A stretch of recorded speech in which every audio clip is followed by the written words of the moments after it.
scrub.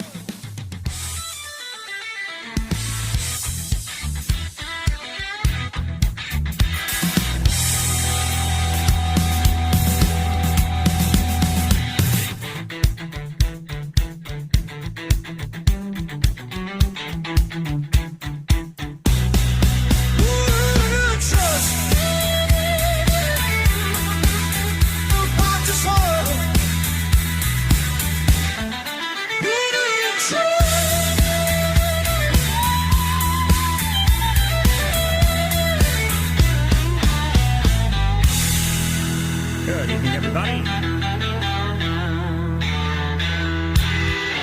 Welcome back to the Political Theater, everybody. Thank you guys for joining me this evening. Hope you guys had a good weekend. It was a slow news weekend, right?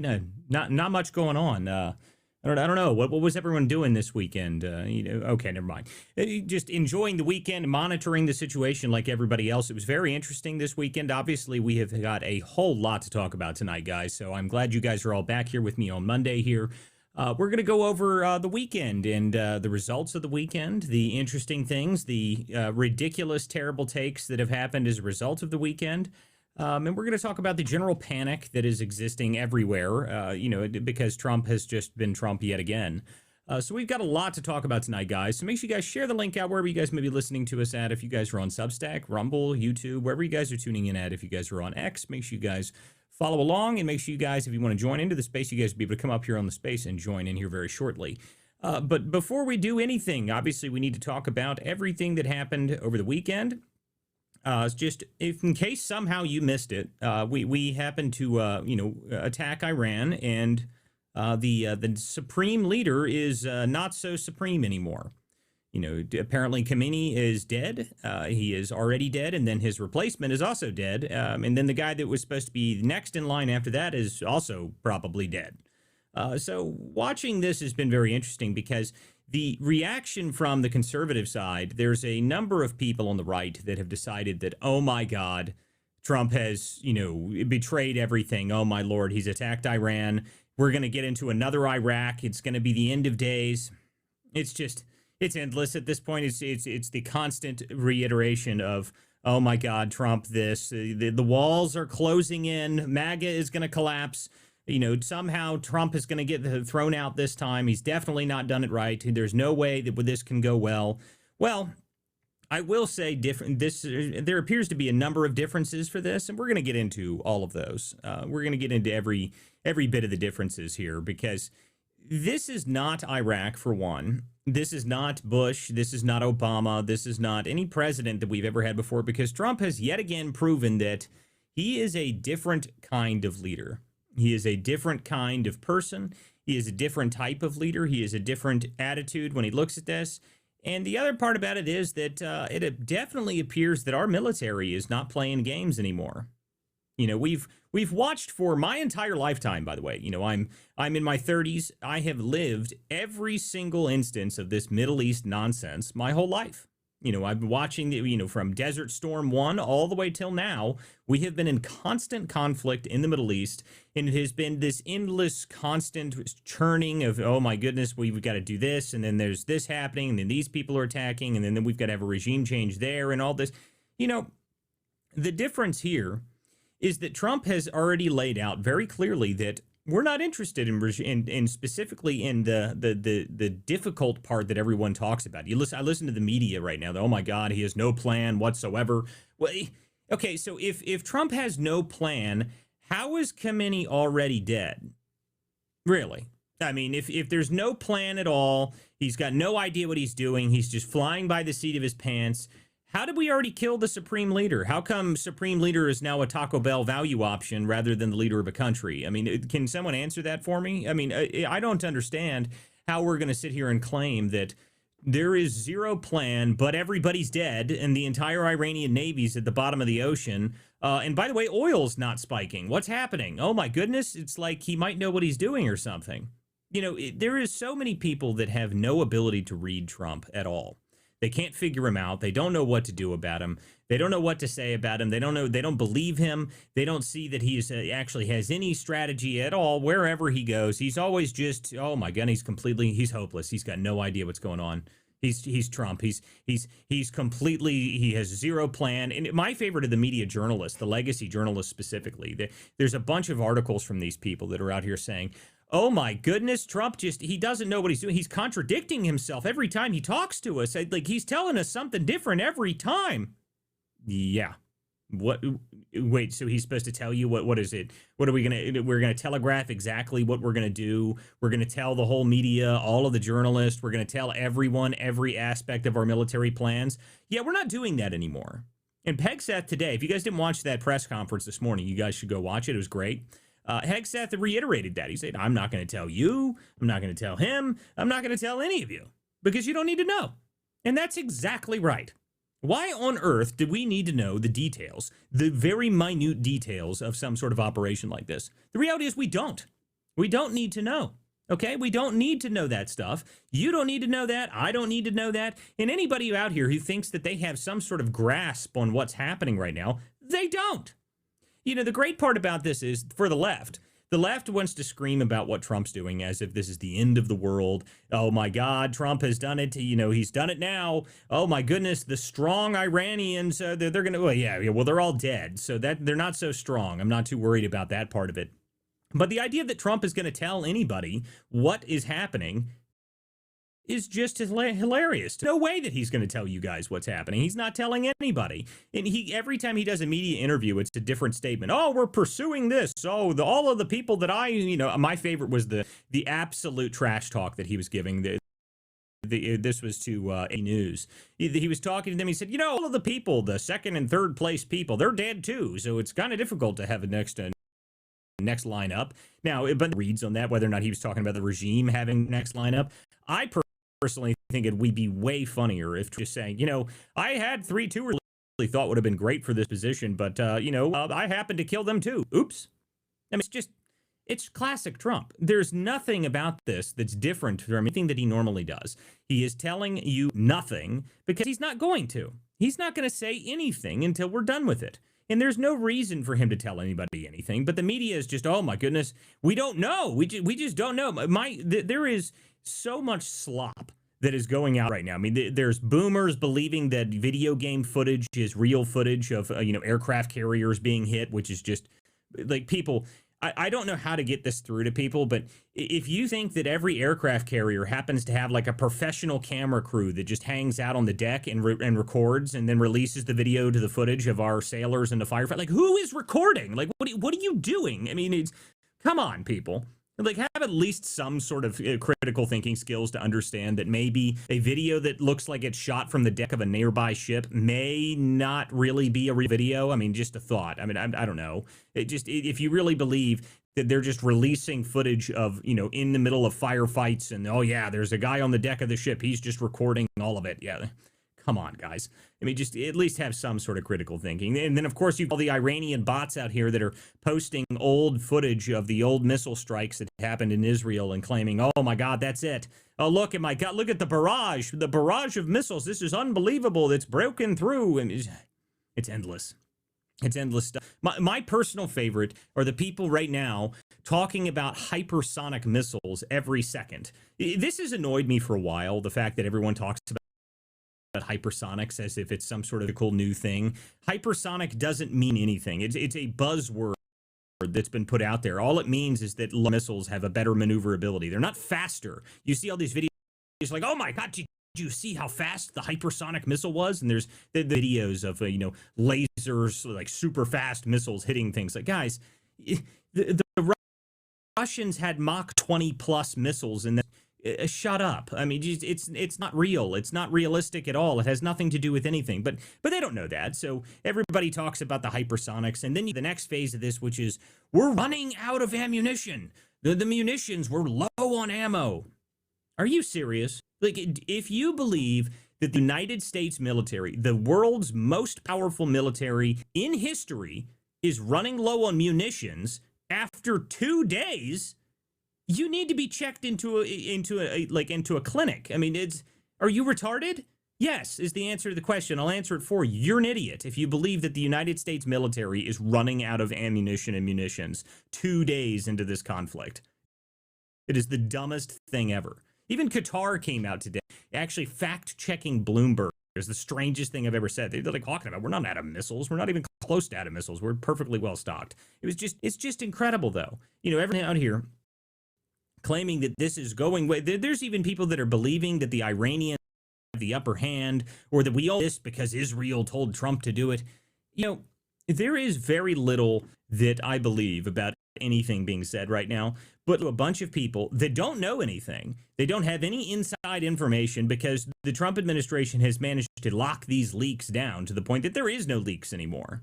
We don't kill the leader of a foreign country, a major geopolitical adversary in the region for us. You don't manage to kill him and all of his other generals within 12 hours if there's leaks. So if you think you've got some sort of inside track into inside information, you don't know anything. Okay, no one knows anything. And the only people that do know aren't telling you. Okay, the only people that have any idea what's really happening are the people in our military. That is it. That is the only people that have any clue what's going on. They're not going to tell you. They're not going to say anything. The reality is Trump may actually be the greatest foreign policy leader of this, I don't know, more than my lifetime, I would say. I mean, even if you go back to Reagan during the 1980s resolved the hostage crisis, and he had a Operation Praying Mantis where he sank half of the Iranian Navy. Well, Trump sank the whole Navy. Okay, like there is no Iranian Navy. You can tell Iranian Navy because oil is not going. Oil has moved up like 5% or something. It's not moved up at all. I mean, it's barely changed even remotely. That's what you can tell. The market doesn't believe there's going to be some sort of major disruption. Otherwise, oil will be over $80 a barrel. Nothing is happening. Of the Iranian, whoever their current person in charge is, I don't know who they are now. I mean, what supreme leader are we on? 5, 6? I mean, that's got a job nobody wants. They're like, who's going to be supreme leader today? He's going to last about 50 minutes. That's not a great thing. It's probably going to end up being a Mossad operative or something that's going to end up being the supreme leader at the end of this. But watching this, Trump has decided that he is not playing games, and he is done. It's pretty clear that Trump, everyone's wondering, there's a bunch of people talk, oh my God, we've been at war with Iran for 50 years and giving all these, events and attacks that they've done. Who cares? Answer to all that. Who cares? Who cares what the reason? My reasoning on it is, they were trying to work out a deal with Trump.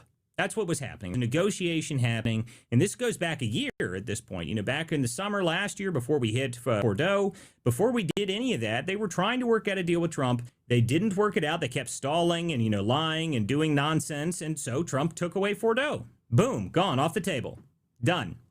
Well, after that happened, you probably should have actually listened to him and tried to make a deal and actually negotiated in good faith. That's what you should have done. But that's not what happened. That's not what happened at all. The Iranians decided that, they were going to spit in Trump's hand again and post a bunch of crap on social media about how they are the most powerful people in the world and they've got missiles for days and all of this nonsense. And then Trump blew them all out of the water again. And this time, there's no one left. When they say the Iranian leadership now, who are they referring to? I mean, at this point, what exactly is left? Who is there? Who is the Iranian leadership right now? There isn't one. Okay, there isn't one right now. They're all dead. And he's going to keep killing them until someone pops up and says, okay, we surrender. There's everyone, the typical talking head pundits when they talk about this right now, they have no clue what to say because Trump's not giving them anything. Every time Trump talks to them, he has something else. The only information you're going to get is going to come directly addressed by President Trump or from the press conference that you heard this morning. You're not getting anything. So you're all in the same boat. Everybody's in the same boat. And all these people screaming, oh my God, it's there's no plan. There's nothing. Sure. Okay. There's zero plan, but everybody's dead. We've only lost 6 soldiers in this entire event so far, even though we've taken out the so-called extreme, very, very powerful, much powerful supreme leader, and all of his allies are all dead. And what's weird? Strangely enough, Russia and China aren't interested in getting involved. Why is that? I don't know. You tell me. What do you think? Why exactly is Russia and China going, oh crap, now we can't do anything at all? I mean, this entire ordeal has proven that Trump knows how to play high stakes games better than anybody else, and nobody gets it. I don't know how people don't get it. Trump's made it pretty clear his entire position the whole time. I mean, Trump has said pretty consistently for, I don't know, his entire life what he wants to do and how he's going to do it, and no one believes him. I don't understand it. It's the same thing that happened last year before he struck Fordo. He said the same sort of thing. You know, they need to make a deal. They didn't make a deal. Now they're dead. Okay, well, then the next line of people are dead. Then the next line of people are dead. You know, eventually, the Iranian people, Iran is a huge country. Okay, there's a huge amount of people that live in Iran. There's a large country. They've got a very large amount of it. There's 93 million people, I think, is the population of Iran. So, you know, at some point, the Iranian people are going to have the ability to just walk over top of the dead IRGC people and take over their country. Now, what happens after that? Who knows? But the deal is, everybody that out here is saying, oh, we need to have some sort of plan and contingency. We need to get NGOs involved to help rebuild the country. I don't think that's going to happen, okay? I don't think we're doing this nation-building crap anymore. I think the result of this, at the end of all of this, is going to be that Trump is going to walk over top of the dead bodies of all these people that should have made a deal, and then he's going to say, good luck. It's your country. You know, the regional powers around here will assist. And we're not going to do anything outside of that. We're not going to put boots on the ground. We're not going to set up a base. So long as the IRGC can no longer affect any power in the region, he's going to consider it a success. And everybody else will too. And everyone is going to sit here and scream that he doesn't know what he's doing. Oh my God, it's all over. You know, we're at war. We're going to be at war for the next 20 years. My guess, this is like another week. Okay, at the most. I mean, at this point, watching all of the insane takes out of the media, there's, you know, oh my God, they've shut down the Strait of Hormuz. Well, really? Well, why is oil not over $80 a post? I guess I don't get it. Maybe does anyone have an answer? No. Okay, well, the entire Iranian Navy is sunk. They keep blowing up every single aspect of their missile technology. We have complete air superiority. There's nothing left of this group. Okay, and it just turns out that you can just do things when you actually unleash our military. And that's something that Pegseth said this morning in his press conference. He said, no, we're not doing this, you know, rules of engagement bullshit. Okay, that's not happening anymore. We're not playing the rules of engagement crap. We're not going to restrict our military. We're going to kill them. We're going to kill them all. And that's what they've been doing. And it's been working pretty well so far. You know, if there was some sort of major event that was going to happen as a result of that, where is it? Okay, what's the next major wave of, you know, of the Iranians taking out something or doing something? As far as I can tell, they've hit one base, one of our bases they've hit. They've hit another area that's had almost nothing in it. There were 6 people that have died, and outside of that, we've wiped out all of their leadership, all of their missile structure, their entire Navy. My guess is, by the end of this week, there's not going to be a Iranian military infrastructure at all. There's not going to be anything left because they're all going to be dead. And then we can figure it out afterwards. And if everyone wants to come out here and say, oh my God, it's going to be, you know, we're going to do, you know, democracy building and all this crap, you know, regime change has never really been the problem. Okay. Everyone talks about it. Everybody uses that buzzword and says regime change, regime change. Oh my God. What happens if there's regime change? There's wars, there's this, there's that. That's not the problem, okay? Americans are not necessarily mad about the concept of regime change. What they are upset about is baseless, endless, zero-goal wars where we sit around and do nothing and don't have any idea how we're going to end it. We're just there, and we just put there, and then we have them fighting forever. That is what upsets people. Okay, it's the endless conflict with zero resolution that lasts forever, that just keeps going on and on and on and on, and we get to hear about it on the news every day for the next 20 years. That's what upsets people. Okay, my guess is if Trump pulls this off, wipes these people out, and we have a clear, obvious victory very quickly, that he's going to be considered one of the greatest leaders in the history of the country by being able to do it so quickly. That's what I think the options are. I think that there is a real chance that if Trump pulls this off and actually manages to do this right, that we're not going to have this problem anymore. Okay? What do you think the rest of the world sees when Trump takes Maduro out of his house in the middle of the night in an hour? Okay? You just whoop. Yep, no, okay, now there's no Maduro. Okay? And then within a week, sails half of our armada across the world and obliterates the Iranians. This is within a month, people. It hasn't even been that long. What do you think the Cuban government is doing right now? I think the Cuban government right now is in full panic mode. They will do anything to make sure they don't get Maduro'd or Khamenei'd. Okay, that's what I think is happening currently. I think that every single one of our adversaries around the world has been reminded that the United States is the world's superpower for a damn reason. That's what's happened. That's what's really happened as a result of this. We are the world's most powerful military and the most powerful nation, and we are reminding everybody that we're not playing games anymore. With President Trump in office, there is no more of this, well, this could happen, so we need to have a committee meeting on it. No, you're dead. That's what happens. You're dead. You're dead. Your wife's dead. Your family's dead. Every single person that is in line to become the next leader of your shithole country is dead if you screw with us. And that's exactly how it should be. That's exactly how it should be. We should not have to deal with these small nations pestering us, attacking our ships, attacking our people. No, no more. You're dead. And that's been made very clear. And I think that is going to be one of the greatest things that Trump has ever done. We'll see.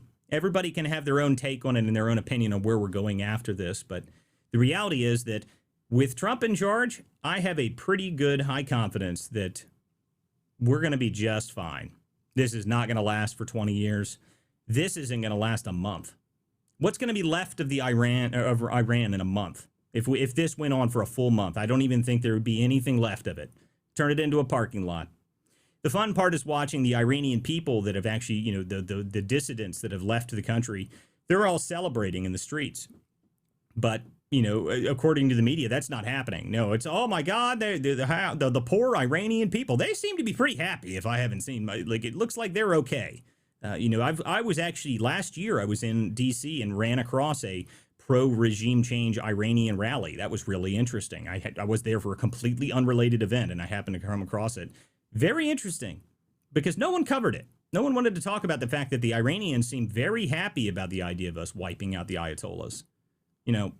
If the people want it and you give them the option to have it happen, I think that that's probably the best way we can go. So we'll see. There's no other way to look at it because, as I said before, no one knows. Intentionally so. No one knows what the next step is. No one knows what the plan is. And you're not going to find out. So you get to be on the same ride as the rest of us. But I am personally not going to be surprised if Trump pulls this off. Not one bit. All right, guys, welcome to the show tonight. Thank you guys for being here this evening. If you guys would like to come up and join, you're more than welcome to come up now and come up. If you want to come, if you're on any of the other platforms and you want to come up here and talk, you got to go to x.com, go to @WCDispatch, and you can join the show and chime in yourself. We're obviously going to be covering the Iran war for the most of the show. There's not really much else to talk about. There's a couple small things. There's the Crockett and Tallarico Democrat primary happening this evening in Texas, which is reasonably interesting, but that's minor news compared to what's really going on right now. A couple other small things, but we'll mainly be focusing on the Iran war. If you guys have anything you want to say, you're more than welcome to come up here and join us. Jacktron, you came up here. How has your weekend been monitoring the situation? It has been a very good mix of emotions. On one hand, I couldn't be happier that Khamenei is now dead. And I will also, like you, I am now rejoicing in the fact that the Iranians' navy's new national anthem is Under the Sea, so that's very exciting. Yes, I love it. Under the Sea. But the thing that's really just shocking to me is just seeing how many people who are supposedly on our side were right at the top of this, just immediately sided with, started spouting Iranian propaganda over this. Really, it was just shocking. You see, I don't need to name the names, but you know who they are. Well, I mean, listen, there's a whole bunch of people, and I said this a couple days ago, but the reality is that there's a lot, the majority of the people that are upset about us vaporizing Khamenei, the majority of those people are women, gay, or have a political podcast. And actually, it usually overlaps somewhat. So it's maybe 2 out of the 3, or maybe even 3 out of the 3. That's pretty much it. I mean, those are the people that are upset that we've done this. Those are the people that are mad that we have gone forward with this. Is that they don't have anything else to talk about, so they got to be, oh my god, end of the world that Trump did something. I always find it so funny to me that everyone gets so confused that Trump did something, even though Trump has been pretty consistent in just doing things all the time. But according to them, that's we're going to have another Iraq. It's the end of the days. Everything is over. Trump has betrayed us all. The walls are closing in. It's just amazing to me. It really is just amazing to me that this is It where we really keep is. Like doing. one of my yeah, like one of my favorite, and of course you also get this from the left. And I think so far that my favorite one has been from my favorite horror author who said Trump. This is the guy who was too chicken shit to serve in Iraq, when in fact the same guy was avoided serving in Iraq because of the medical excuse of high blood pressure and flat feet.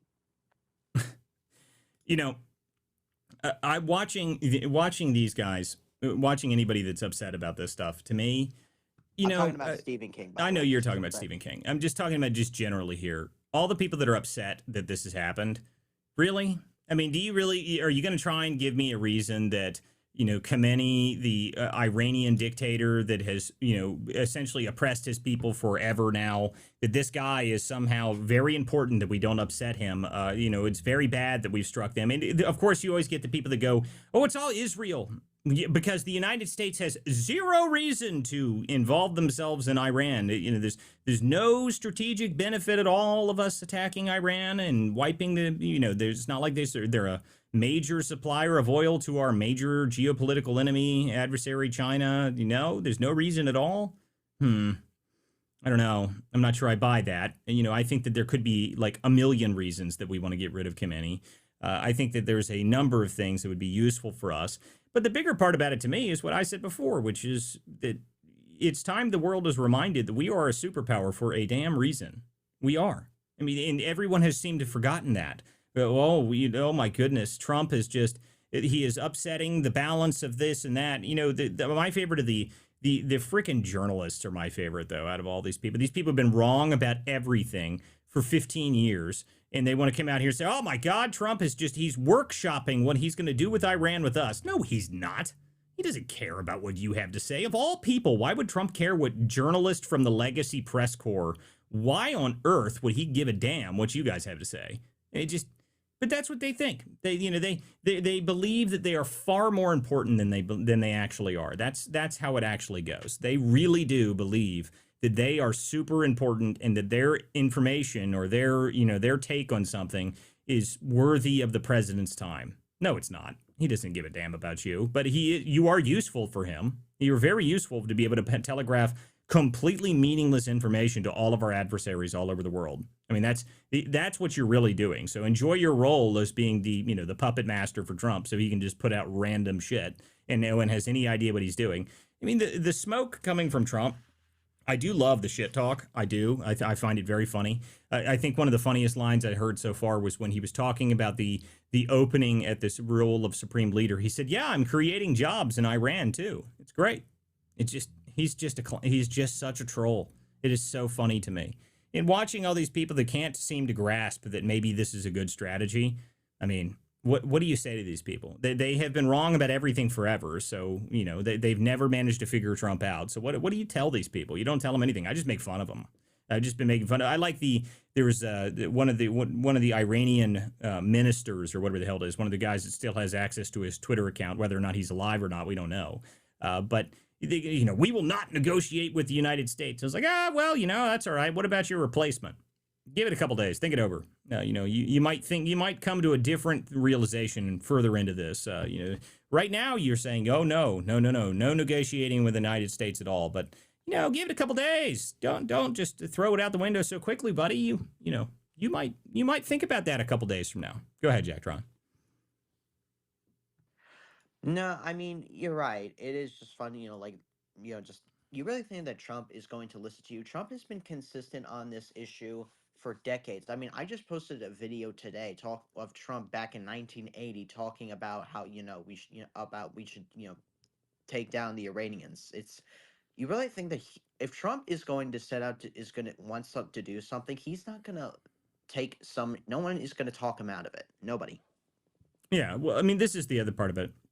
It's, again, another instance of Trump being Trump.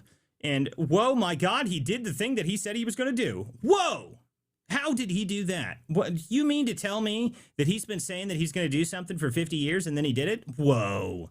No, impossible. You mean it was just, it's so funny. These people they can't grasp it. They don't have any concept of how Trump actually follows through with things that he says, even if he said them 20 years ago. I mean, it really is fun to watch, though. It really is fun. All right, I'm sending the show to a couple people. I mean, 100%. It's absolutely fun to watch. Sorry, I'm just typing something while I'm. You're fine. I'm sending the link out to a couple people to see if we can get some people to join the show. Guys, if you want to come up here and talk, you're more than welcome to do so. Just come up here and request. Anybody's more than welcome to come up here and talk. Obviously, we're going to be talking about the Iran war. There hasn't been any major updates today, really. I did see that there was supposedly, Kane said something along the lines of that there's going to be an even larger amount of force used today.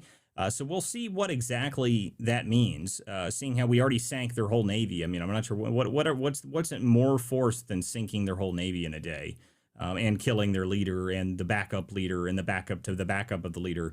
I mean, I don't know what is more than that. So I guess we'll find out. It should be pretty entertaining. Maybe we'll run out of we'll run out of bombs before we get there, though. According to the legacy press, this is my favorite thing in the world. The legacy press wants the United States to fail so badly in everything that they tell everybody that, oh my God, we are running out. It's happening today. It's just so fun to me. We get Jordan in here. Fight to co-host. There we go. But we'll see what the next phase of this is. My guess is, like I said, that I don't think this is going to last as long as people think it is. That's what everybody's sitting here wondering. Oh, my God, Trump has said it's going to be 30 days or something. Like, Trump's just saying stuff to say stuff.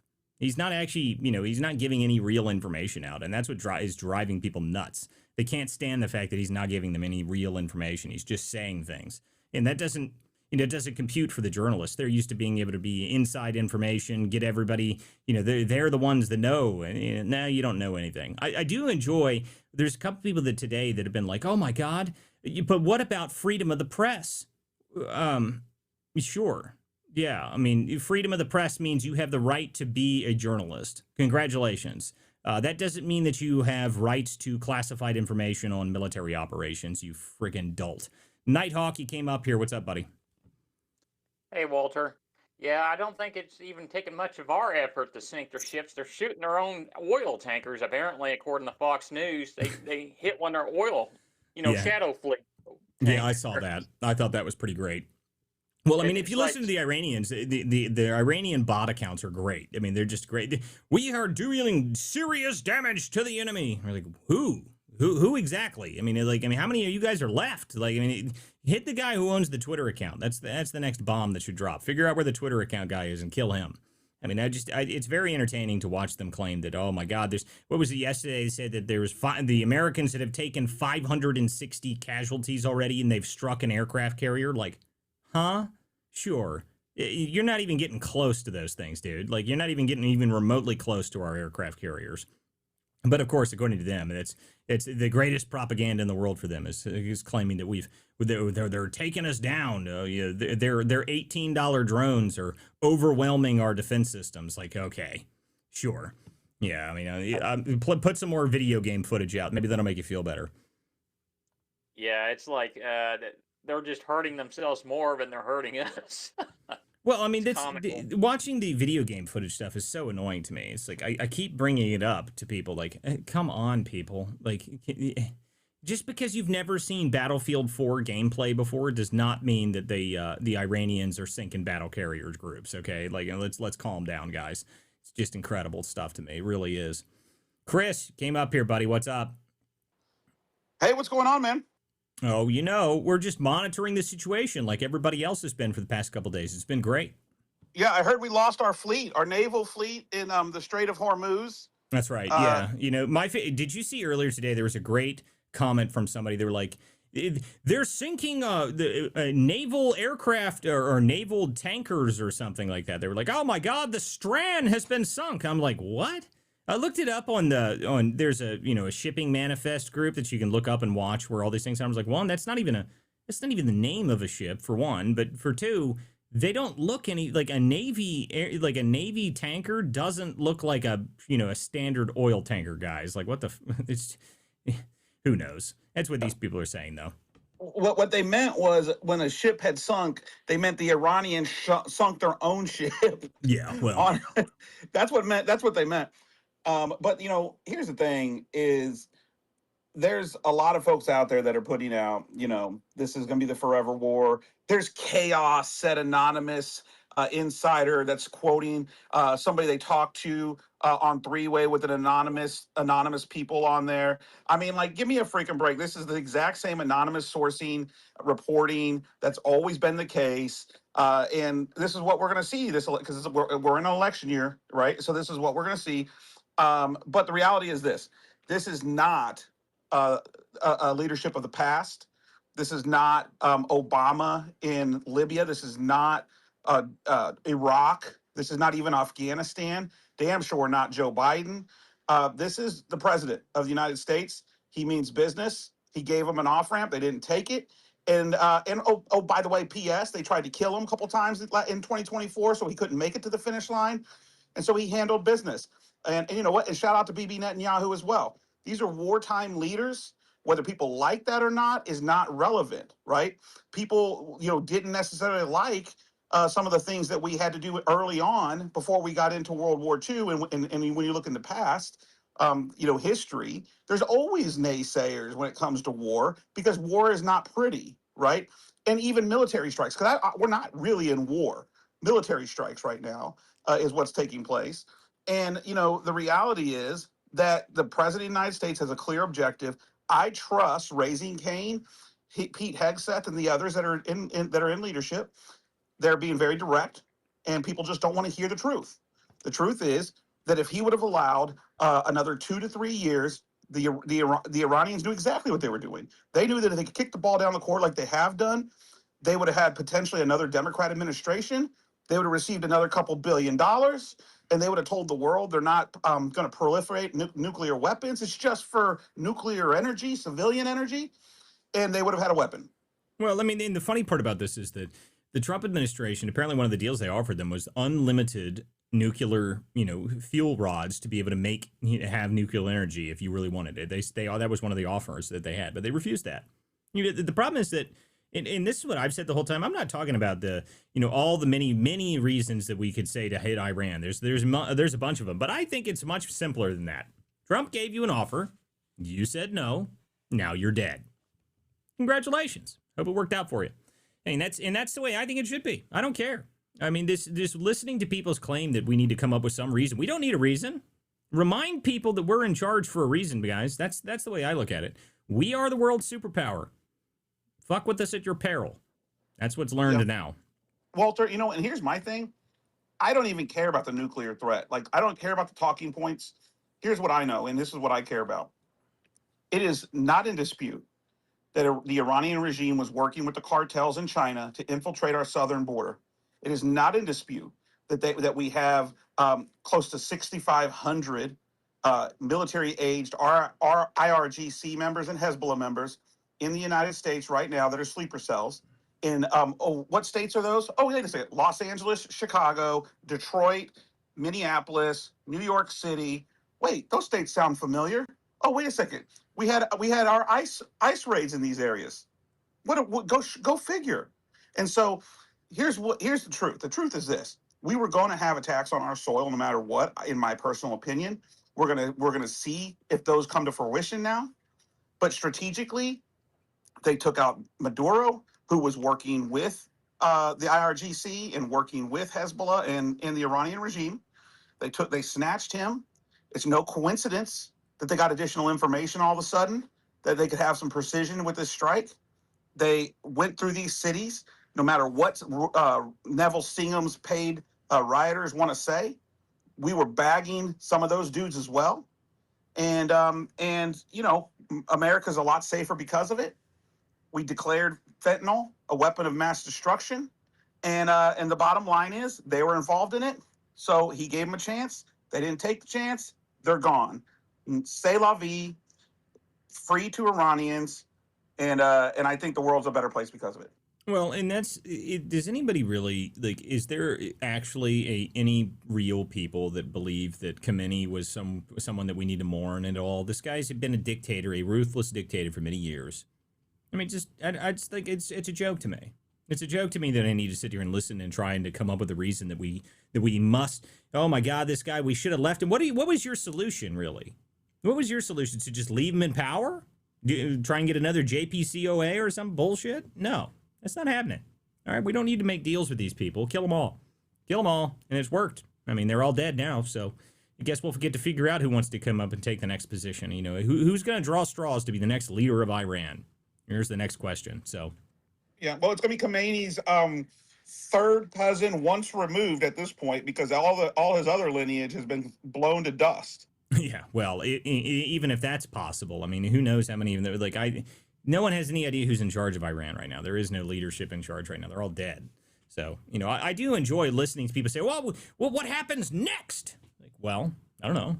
I mean, turns out, if you just keep killing people, eventually someone will surrender. I mean, you know, unless they want to die too. I mean, I don't think, you know, I loved it. Yesterday, they said the Iranians want to talk. I go, oh, yeah?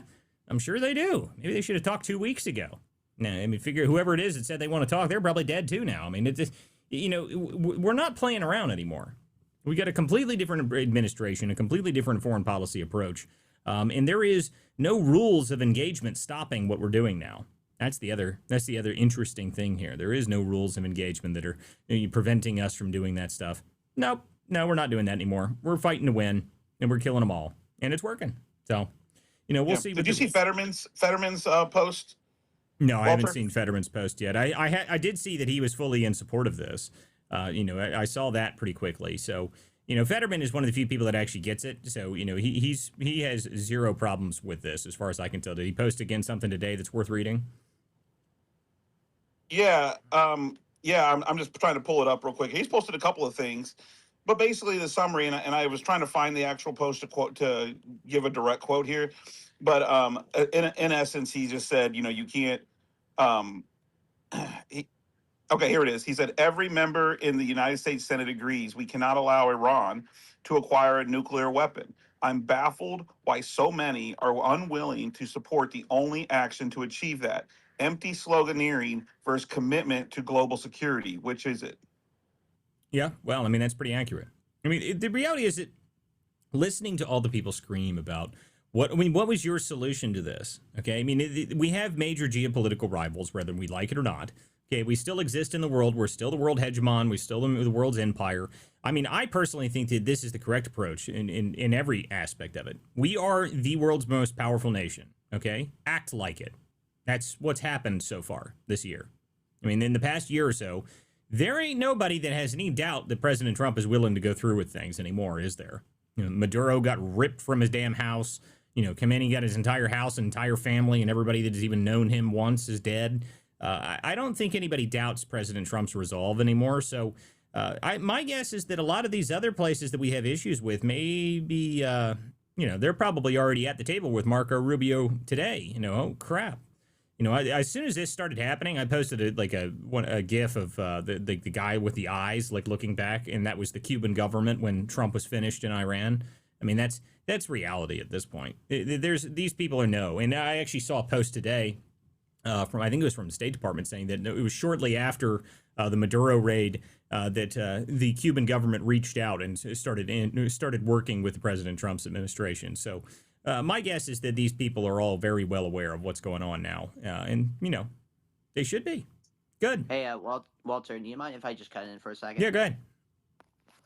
All right, so I was just the reason I was typing something is I was just putting out a post trying to debunk this whole, you know, where's the nuclear weapon thing. So I wanted to say that, you know, coming from somebody with an engineering background, I kind of know a little bit about, you know, I don't need to toot my own horn about physics, but the way that enrichment and the way that, you know, nuclear weapons work is that you need to have at least 90% enrichment in order to get a nuclear weapon.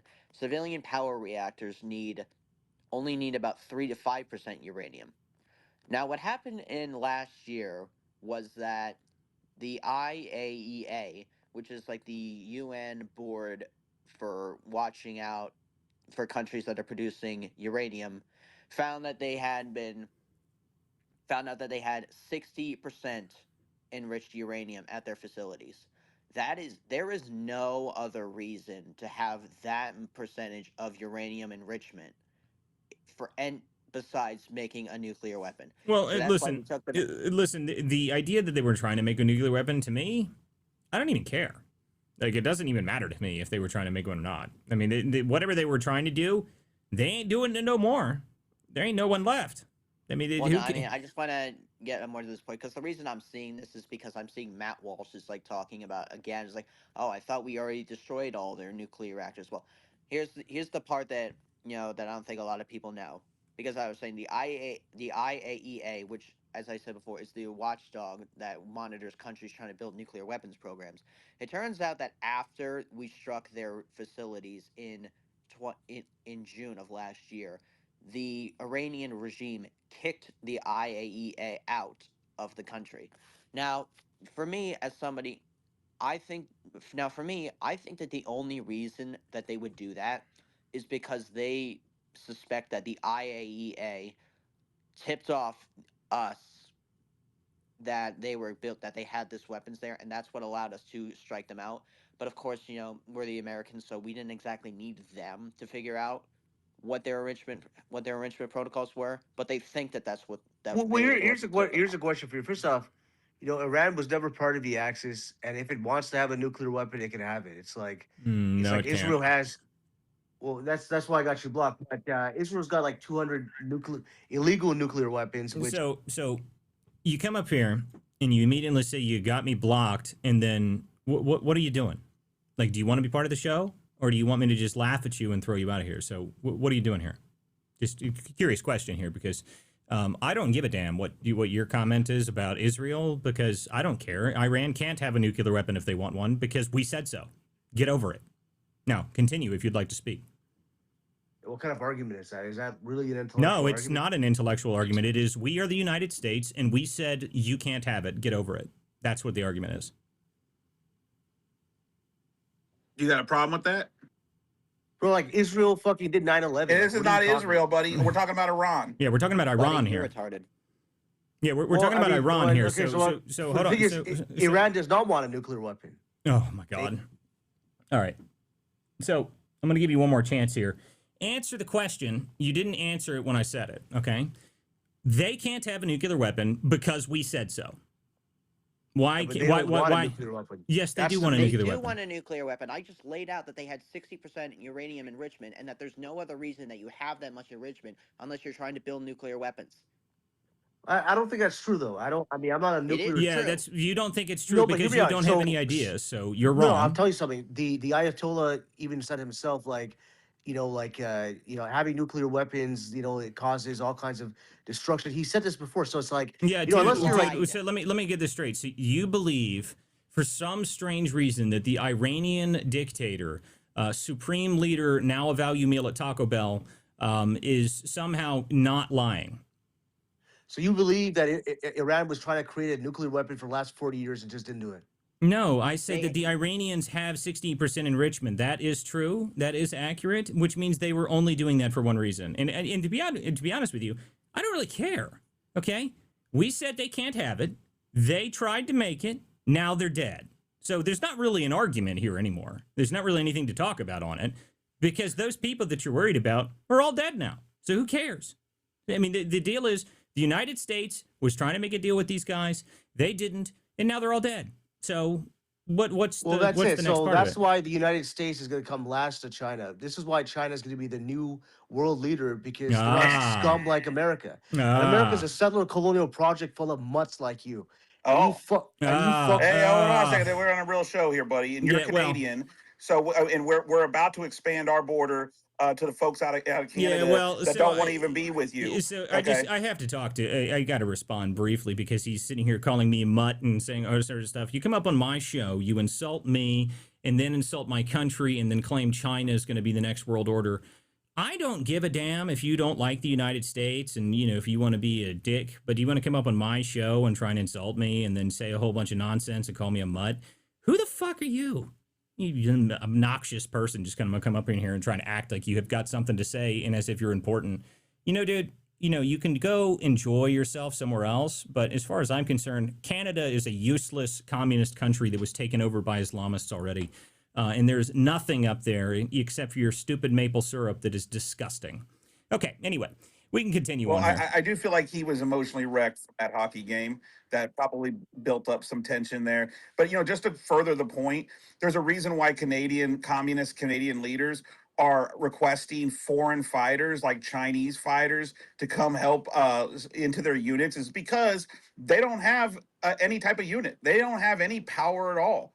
All they have is a bunch of little barking communists that live on the north side of our border, and they're just trying to cause problems. They've buddied up with the cartels. They've buddied up with China, and that's just the reality. And Well, truth is going to be coming at them fast. I do enjoy listening to the Canadian minister that was saying, "Well, we weren't informed of the attack on Iran." Like, why would we inform you of anything?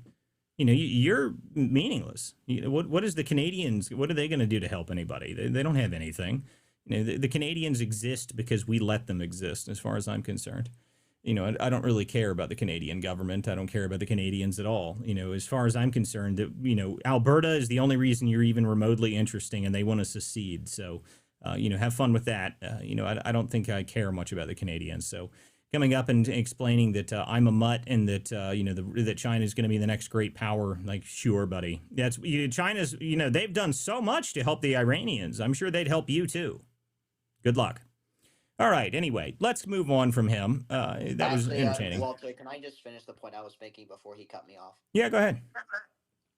Yeah, so I was saying that after we struck their facilities in June of last year, the Iranians kicked the IAEA out of the country. So the question you have to ask is, what legitimate reason could they have had for kicking out the group responsible for monitoring nuclear programs of other countries? Yeah, well, there's a number of reasons that they would kick them out, but most of the because you're probably right. They probably think that Fordo that they gave the secrets on Fordo or something, which I found very funny because if you guys didn't watch Raising Cane's press conference that he gave the day after they hit Fordo, and he was explaining that we watched them add new cement caps to the top of Fordo, and not to give any real details here, but we knew the thickness of those caps as they were pouring them. Just an idea here, people. I mean, satellite technology for the United States is so advanced at this point that, that we can watch, people smoke cigarettes on the side of the road live with our satellites at this point. I mean, everyone forgets that somehow, we have the most powerful satellite technology. We have got the most powerful military. And what exactly, how many, what about Canada? Do they have anything interesting other than losing hockey games? I don't know. I don't think they have anything interesting. Well, Walter, one other thing that Canada would exist. Hold on a minute here, buddy. What now? One other thing to point out in the press conference this morning was where they pointed out that it was actually Space Force that was first utilized in this most recent strike on Iran, which tells you the kind of camera system and ability we have in terms of the United States, and what Elon Musk and others have built for our country, even just since the last Trump administration. Yeah, well, and Elon's a foreigner. Okay, so what's up, Rumpelstiltskin? You came up here, you got something to say. What's up? Listen to me, Chris. Elon Musk, he's from South Africa, and he admitted that him and his brother came in here under nefarious means. They snuck in here, and he's happy about it. All right. So again, who the hell cares? Immigration. Oh my God! Do you have a real point, or you got something to say? I mean, or are you just going to kind of stumble what are you over? Angry about? Dude, you're on my show. You got something to say? Say it. Otherwise, just get the hell out of the way. We got other people that want to talk. What I'm saying is, we have a president that's potentially a pedophile. Oh my God! Some people, when you come up here, I don't know if it's like if it's just because we're in the midst of this, Iranian conflict that the IQ has dropped by about 80 points and that we're now dealing with people that are, they're equivalent to, small toads. But my God, if you're going to come up here and have a point, at least be intelligent enough to like articulate the point. If you're an idiot, then you just sound like an idiot. I mean, my goodness, people. I do enjoy all of these people out here. Oh my God, Trump's a pedophile. He's the power of Israel is the only reason we did all this. Oh, shut up. The Khamenei is dead. The IRGC is collapsing. Their entire infrastructure is being wiped out. No one cares about your stupid little point about Elon Musk, dude. All right, got a new person up here on the stage. What's up, Justin Stewart? Hey, I've been listening to you guys all night, and I appreciate the space. I'm in New York City. I'm like Gen Z conservative and stuff, but I just want to ask a question. In pertains hypothetically, if Iran was to obtain a nuclear weapon, wouldn't the Saudis seek nuclear proliferation as well? I'm sure they would. I mean, the deal is when one nation getting another nation getting nuclear power in the area is not good anyway. But at the end of the day, again, everyone talks about this as if this is something that's really important. The reality is, I don't think I care about any of this. I mean, I don't care. To me, we were trying to make a deal with the Iranians. They didn't make a deal. And then Trump's like, all right, kill that guy. So they killed him. And I think that's the way it really went down. I don't need any more context outside of that, to be honest with you. And what is your reaction to Nick Fuentes and these people advocating for Democrat leadership when they wouldn't profit off of it in terms of, the crackdown under conservatives that came under the Biden administration? So why are they advocating for things that would, he complains about deportations. They wouldn't be deporting people if Kamala was in power. So I don't know what the whole deal is. Listen, the problem I have with the Groypers generally is that the Groypers generally, they don't really have a position on a lot of things. They kind of just blow with the wind based on whatever they think that day. It's not really a principled position in any way. My position is very simple, that the United States is the most powerful country in the world, and I wanted to keep it that way. That's pretty much it. And if we have to blow people out of the water, so long as we don't spend the next 20 years on the ground in Iran trying to build a nation of some kind, I don't particularly care what happens to the Iranian government afterwards. I don't particularly care as long as we don't pump them full of NGOs and then send their refugees all over the world. I don't really care what happens, okay? I mean, this is stuff that none of that has to happen, okay? Apparently, the Iranian people have been trying to overthrow this government for a long time, but they've been a very powerful government because they built up a strong military. Well, now that military's dead. So, I think that the Iranian people are going to be doing just fine at some point here in the near future, or at least better than they were before. I mean, I essentially laid out three options of what I think could happen here. There's option one, which is the worst possible option. Okay. And there's not particular order in this, but if you want the worst possible scenario here, okay, worst possible scenario would be that the Iranians manage somehow to shut down the Strait of Hormuz. They manage to strike a bunch of their neighbors around it and take out their oil refineries. Like if they manage to actually damage the large facility in Saudi Arabia, which is about 8 to 10% of the entire world's oil supply, damage it to the point that it actually makes it non-functional for a significant period of time. If oil went up to $90 to $100 or $120 a barrel or something like that, that would be bad because that would give the Russians a large boon to their economy, which is already struggling right now as they're trying to fight Ukraine. But if you give them a ton of money, that might change that scenario. And then if you manage to get that, they up their war effort. Then we're fighting in Iran, fighting in Russia, and then China has an open door to try and hit Taiwan, which would be major global conflict pretty much everywhere, and everything would be terrible. That's the worst case scenario, okay? And that would be reliant on the fact that the Iranians have any ability to project power to actually stop oil transfer or moving oil anywhere in the world, which it does not appear that is the case based on current oil prices. Current oil prices are showing that nobody thinks this is going to be that long. Current oil prices aren't even over $80 a barrel. So, at this point, I'm not too concerned about that. We'll see. I mean, it's always possible something could change. Then option two, which is the Trump, if Trump's gamble plays off here, he completely wipes out the Iranian regime as it stands currently.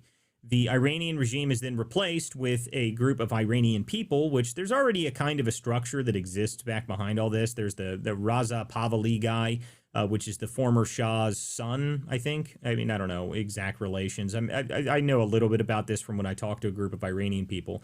If he takes over and makes it a more secular government, and then we've got a more Western friendly government in Iran, then we can start doing trade with Iran. It cuts off China's discounted barrel supply significantly, because that's one of their largest suppliers of discounted barrels. And if those who don't know what that means, a discounted barrel is essentially they're buying sanctioned barrels at below market value from the sanctioned countries. So Iran is one of the largest countries that does that. So if you cut that supply off, it increases the supply to China. Not necessarily cuts it off. It's not like China runs out of oil, guys. That's not how that works. China's got massive oil reserves. But what it would do is in the long term, it would increase the amount of money that China has to spend on about 20% of their oil supply, which is not insignificant. It's a reasonable economic nudge. So that is the long-term play. So if we actually manage to pull that off, that would be great. And then we also wouldn't have to deal with, terrorists constantly firing missiles all over the place in the Middle East, which would be, that'd be fantastic. If the only people that were left doing that were like the idiots that are the Houthis, I think we'd be in much better shape. So, just one last question. It's with every regime, like Soviets, there was always hardliners. Saddam, the royal guards Mm-hmm. are always the hardliners. So, how do the Iranian people overcome like the IRGC? It's 100,000 manpower strong with weapons. They're trained. I would love to see them overcome it, but how? How did they I get think I arms? think How? the current solution appears right now, from all available information, is to kill them all. That apparently is what we're going with. We're going to kill the IRGC and then see what happens afterwards. And it seems to be working pretty well so far. So we'll see what the next stage of that is. Okay, thank you. Yep. All right, let's see here. Jerry, you came up here and I've never heard from you before. So what's up? And then I'm going to get over here to Jared. Hi, Walter. How are you? I'm doing just I fine. just wanted to. I listen to your spaces all the time. I was in a lot of spaces today, and there are a lot of them out there that are causing trouble, like this Rumpelstiltskin and the Canadian guy. Ever since the whole Iran stuff has been going on, they're coming out in full force. I guess because Trump is so well honored across the world, they have to try and put him down now. So I just wanted to let you know that there's a lot of them out. They've been out all day today in spaces. Yeah, I'm aware. I mean, listen, I'm Okay. aware that there's a lot of these people out here, and that's why I've been making fun of them a lot. I mean, that's why I put out yesterday that they're the new Iranian Navy theme song was released, and it's "Under the Sea," from like the Disney Under the Sea. Yes. So I mean, that's the way you respond to these people. It's like, you just got to laugh at them because one, they don't know anything. All right, they don't know anything more than you do. Nobody knows anything more than you do. No one knows anything at all because they're not going to, and you don't need to. And people may not like that, but that's just reality. I mean, there's nothing that you're going to find out that I know more than you do. No, you don't. Okay. No one has any clue what the plan is. No one has any idea what Trump's intentions are. No one knows, and Trump's not saying anything. So you're just going to have to ride the ride like the rest of us and hope it works out, because obviously, if you are an American, you want to hope that this works out in our favor. At least I would hope you do. If not, maybe you're a Canadian communist like that other faggot. But I mean, I don't really care about him. So, I mean, that's just reality. So we got to hope that we actually do well here. And well, Yes. and also, Jerry, as somebody who's been co-hosting some of the largest spaces on this platform since 2020, before all these bot algorithms and all those things started boosting some of these other spaces that you're seeing out there, these disinformation spaces. The truth is this: uh, none of these folks have a lot of credibility, right? What happens is they get amplified by bots or whatever from foreign interest and even domestic interest, and people think, oh my gosh, there's this overwhelming outrage against the president of the United States. When the truth of the matter is, there's polling right now that still shows president at 43% approval, right? Yeah. So, the polling that they're citing is the same polling that said Kamala Harris was up 4 points when Kamala Harris's own internal polling was saying she was down 4 points, 5 points, and she had no shot at even winning. Exactly. So you got to keep things in perspective. In the end, what's going to matter come November is whether folks are going to pull the ballot in some of these swing areas for a Republican or Democrat. Donald Trump's going to be on the campaign trail to make his case. I would advise Republicans in Congress to get on board and make that case, along with and push forward the Trump agenda. He's already been hugely successful in 2025, but despite some of the Republicans in the Senate.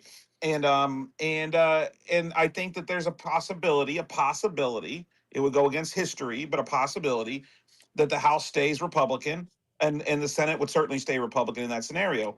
And then you can go in with a Republican controlled Congress, and obviously the presidency for the final 2 years, and implement some massive real change, for making America great again, right, and making America healthy again. These things that Republican senators promised their constituents they were going to fast track and do. That's their words, right? So otherwise, what we're going to see is a split Congress, and the Democrats, who provide zero solutions to anything right now, except for we're going to impeach Trump and try to prosecute Trump. That's literally their only solution, right? I mean, I say this, by the way, because we need two parties to have intellectual debates and provide some solutions for Americans. But the truth is, the Democrat Party right now, they've become so liberal that people don't trust them, and they become so partisan that they aren't willing to even stand for a mom whose daughter was slaughtered by a 40-time felon, and for a pilot that helped take down Maduro and got a Medal of Honor. They can't even stand for that, So that's who we're dealing with right now, and so we got to keep things in perspective. Well, I think the biggest thing is actually the approval rating.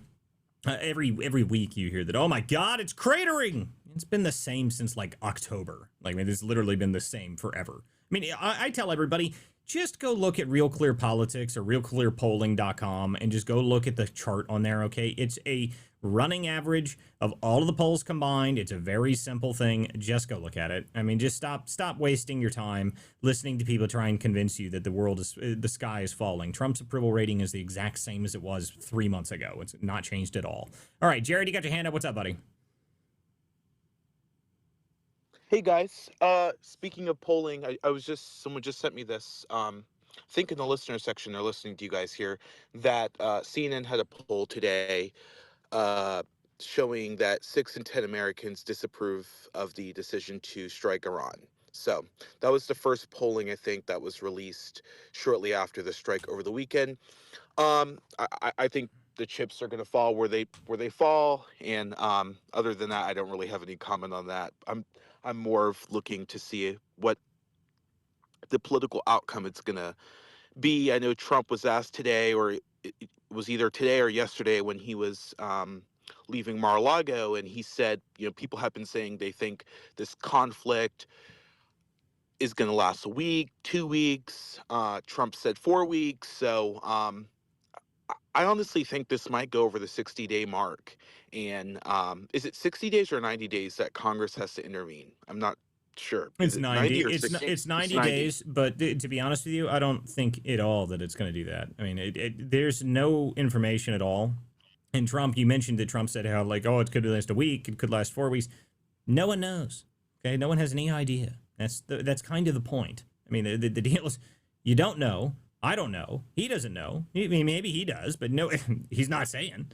No one has any idea, and everybody who's saying that this is going to be some endless conflict has no friggin' clue. I mean, there's zero data because they're not giving it to you. So, I mean, Sure. until we find out, we got no idea how it's going to go. Yeah, I mean, I'm not going to punch down on Americans who think that this could be an endless war because history has showed us that that's also a very likelihood that could happen. I'm also not going to, again, we don't know the plan. Um, and Walter, you always make a good point. Trump is going to be Trump. He's not going to he's not going to tell CNN or Fox News what his plan is. So people that are asking, what's the plan? What's the plan? You're not going to get the plan, right? Yep. There's so many things that's obviously, working, that's changing, very moving fast, and it would be willful ignorance to actually put your plan on primetime television. So I don't think that's. So tomorrow with the Senate Texas, the competitive Texas primary, I've been looking in that. So I wrote down. So the latest polls have shown. So Ken Paxton's in the lead. Walter, no one's knows what's going to happen with the Democrat side. I think it's more it's more problematic to make a prediction for that because like there's been polls showing Jasmine Crockett leading by 5 points. I Yeah, don't the think polling that's on that is the true. polling has been terrible. I mean, like It I well, it's can't I I don't have know no if it's idea. been I would just say that Tallarico, I don't know how you say his name. I have no idea actually. it's Tallarico. Okay, so I said it right. So Tallarico, I don't know if he's actually going to do well or not. I saw something today that there was a final poll out for him that he was up 52-48. So I don't know. I mean, I have no clue. In anybody that says they know what's going on there, I mean, I don't know. I think that Jasmine Crockett would be a disaster for the Democrats. I will say that, and I've mentioned that before.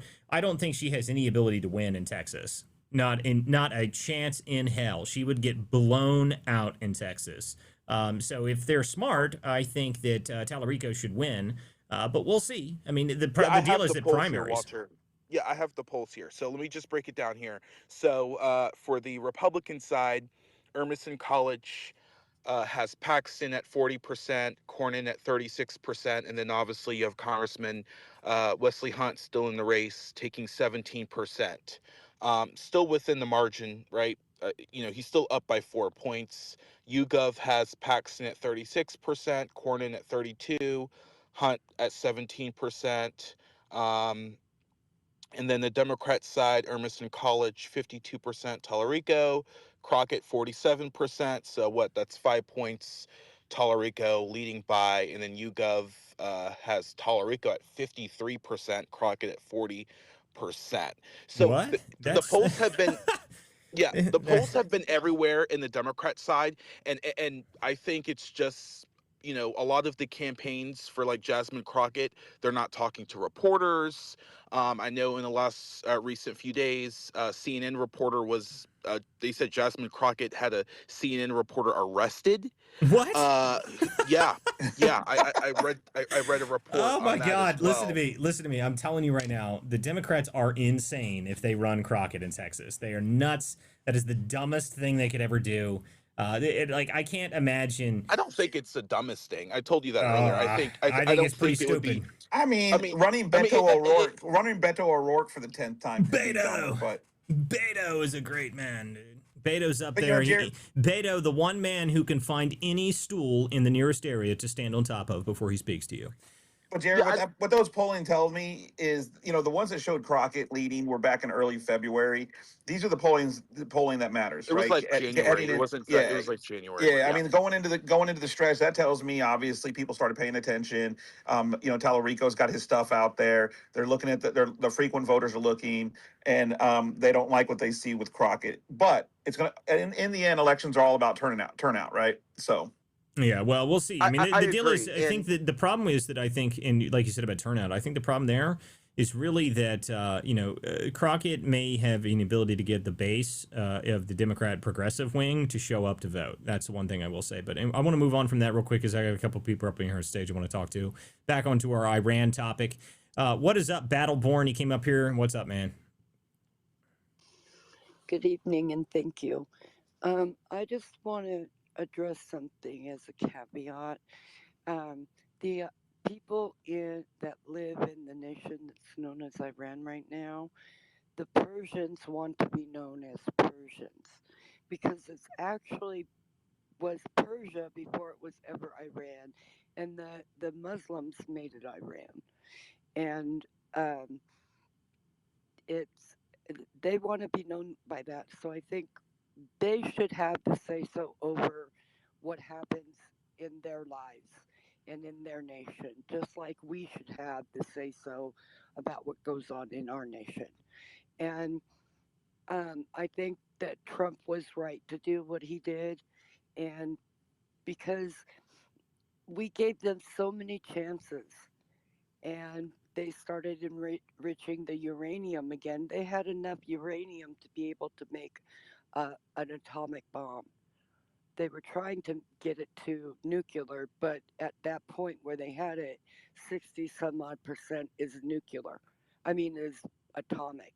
We used atomic bombs in uh, Hiroshima was an atomic bomb, and Nagasaki was a hydrogen bomb. So no matter what, they could have put it on a rocket and sent it with the just the payload that they had. And We can't have that. I mean, Well, I mean, again, going back onto this point, yeah. I mean, I agree that they shouldn't have had a nuclear weapon, but I personally don't even use this talking point about talking about nuclear weapons on it because I don't think it matters in my eyes. They should have made a deal with the United States to stop anything that we told them to do, and they didn't. And now, well, now they get to learn the consequences of screwing around. I agree Everyone with wants to you. talk about, they want to go on to the many reasons. Oh my goodness, there needs to be 1,000 reasons. My reasoning is very simple. We said don't, you did it, and now you're dead. And that's more than enough for me. I don't care. I mean, but I'm also a complete American chauvinist to the point that I believe that we are the American empire. We should just refer to ourselves as the American empire, and everybody who doesn't like it can, they can get Maduro'd or Kamini'd. Walter, just to challenge your mind just a second, because, and I know you're not for forever wars, you're not that type of guy, but it just sounds like it sounds like the Senator Lindsey Graham type of perspective. If you don't concede to the U.S. demands, then we're going to strike and kill you and kill your whole family. I mean, is that what you're saying? I don't. I hope that's not. But Well, it what do you depends. No, make of no, that? no. Walter, can I take this one? Well, I would Yeah. say I'll respond just briefly because he's addressing me, but then you can take it, Matt. Yeah. I'm not necessarily the same as in Lindsey Graham where I say bomb everybody, but I'm saying if you are a country that has consistently attacked us and been aggressive towards us and done stupid stuff to us and attacked our troops and attacked our bases and done all this stuff for years, and then you meet a president who's like, oh, you know what? Let's make a real deal and actually have peace between the two countries, and you spit in his hand and slap him in the face and say, no, we're not going to do that, and then we're going to start shooting missiles all over the place again. I don't care if you die. Sorry. You got blown up. Now you are a new value meal at Taco Bell. The supreme leader. You can get it today. All right, Matt, go ahead. Jared, two questions. First, how many U.S. troops should be killed by a nation before we decide to go to war with them? Second, how many attacks are they allowed to launch on U.S. soil or attempt to launch on U.S. soil before we go to war with them? None. And Okay, so Pete. so why So invoke Lindsey Graham? Because they've killed thousands of U.S. troops and have launched multiple attacks on U.S. soil.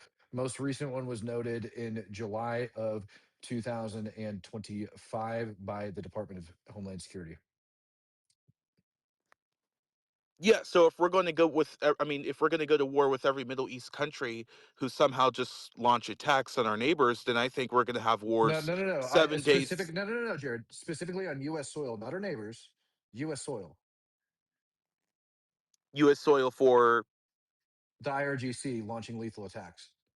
Yeah, I just think the conservative foreign policy thinking. I'm not saying that's what Walter's thinking is, but I do think it's a good question. If we're just going to going That, back to even Maduro, a lot of okay, but people were saying that's that not we what should have. happened. And we could talk about Maduro, and now you're spinning off topic and you're refusing to stay on point. The point being is that you just said zero attacks launched on U.S. soil.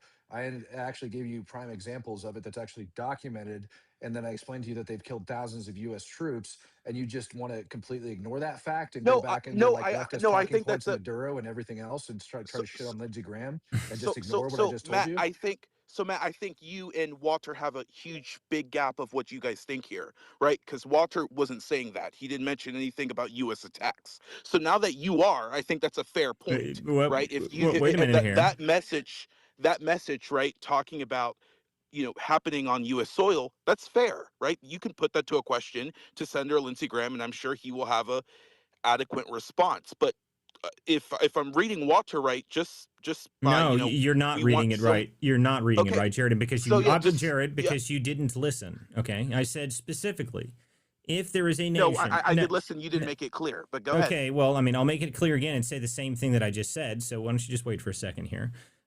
If you're a nation that has consistently caused problems for us, attacked our troops all across the world, multiple different countries for 50 years, and a president arrives that says, I want to make an actual deal for peace with you. That's what I want to do. I want a real deal of peace. You only have to do is agree to these terms, and then we'll go forward with it. And you deny that, slap them in the face, and then throw the people out of the country that are trying to do that and start launching missiles at people.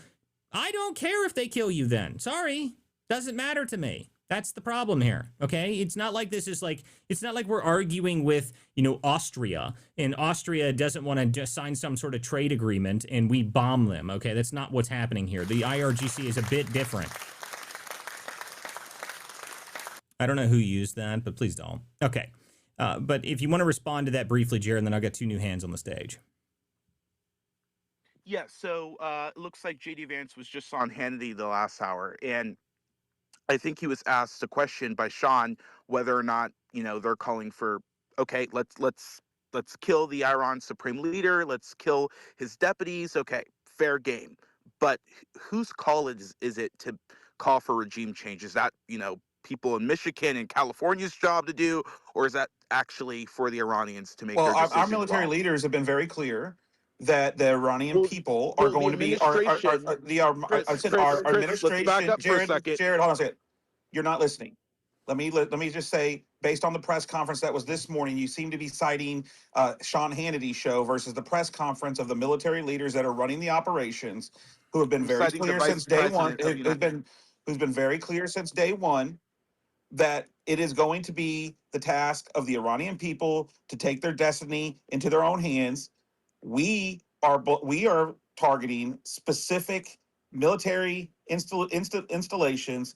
The Israelis are tasked with going after the high profile interests. The Saudis are now involved and helping us in that effort, and other nations are about to get involved. And the best is yet to come for the Ayatollah's, third cousin or whoever's left alive, because that's going to be coming raining down today, probably right now, actually, and in the next 24 to 48 hours, and then we're going to have probably a separate conversation, right? And so, but it is in their destiny, and I got a real strong support for my beautiful Iranian people, the Persian people that want that destiny. They just haven't been armed, right? So now we have a president that's actually walking the walk and talking the talk, and they're going to have their freedom. And whether Democrats like that or not is really irrelevant. Okay, at this point, it's irrelevant. If Democrats want to back Maduro and complain about Maduro, that's not relevant either, because the Venezuelan people are getting their freedom. And next up will be the beautiful island of Cuba, because they're going to get their freedom.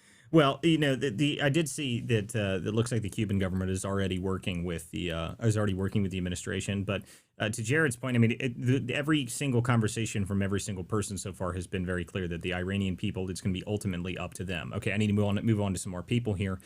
The macro schizo, you came up here, you put your hand up. What's up? How you doing? Can you hear me okay? I can hear you. Yeah, I mean, I came in because of the title of your space, the political theatre. And what I'm going to say, it might trigger a few people, but bear with me, because I look into the historic sort of evolution of television and cinema. And we've been programmed over the last 70 years to become political analysts, financial analysts, detectives, medical scientists, by all of these programs that have been put into our psyche. And I'm of a certain age. I've seen the evolution of television and theatre. When we first got the cinema, I don't mean to cut you off, buddy, but what the hell are you talking about? Well, this is what I'm talking about. Listen, so first of all, we get programmed with all the history of war, etc., all through the 50s, and the 60s. Then probably the height of television was the soap opera. So what you're actually watching on this stage is a soap opera. You're not watching theatre. You're watching a soap opera. And all nations, this is moving towards this new world order. Right? So, listen. I have no idea what you're going at on this. The name of this show is The Political Theater for a reason. It's because the way that DC operates is most of the actions that politicians take are political theater in nature. They're not actual theater. It's political theater. Most of it's just performative. That's the reason the name of the show is The Political Theater. But the idea that we need to go back to the New World Order and programming people and discussing all that, we are going so far into the abyss of I have no idea what that we're just not going to go there right now. We're going to go over to, let's see here. There's two other hands on here on the stage real quick, and then I need to go to Matt. So go ahead, Hitler, and then we're going to go back to Matt. Hey, what's up, guys? Thanks for having me up. What's up, Jordan? What's up, Walter? Yeah, just to be quick, I mean, if people don't realize what's going on at this point, like, people are just retarded. This is all for the Greater Israel Project. Marco Rubio even came out today and made a statement. Listen, Hold on, dude. don't cut me off. Yeah, I can cut you off, dude. It's my show. I can do whatever the hell I want. Okay, Yeah, don't yeah, cut me off. yeah. Marco No, I Rubio can. Hey, came buddy. out and Hey, made a listen, statement. listen to me, buddy. I can cut you off because it is indeed my show. So you have the ability to either shut up when I talk to you, or you can leave. I don't really care. So you know, the problem I have with this is, again, claiming everything has to do with Israel. There are so many people out here.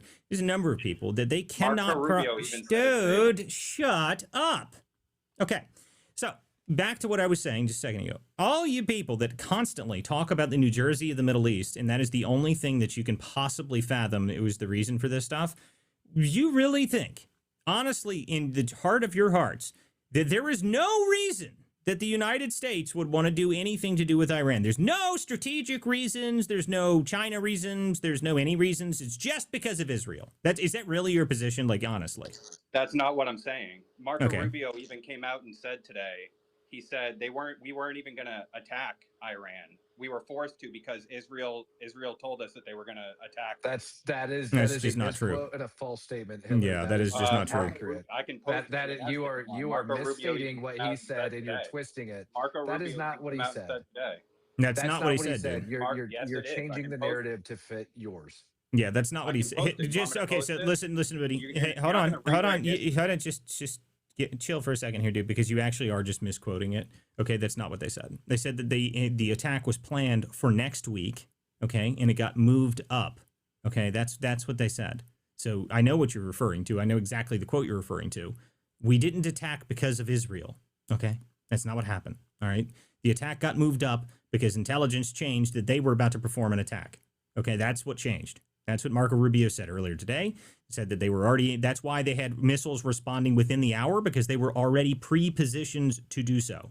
That's what Marco Rubio said earlier today. So that's just not accurate, buddy.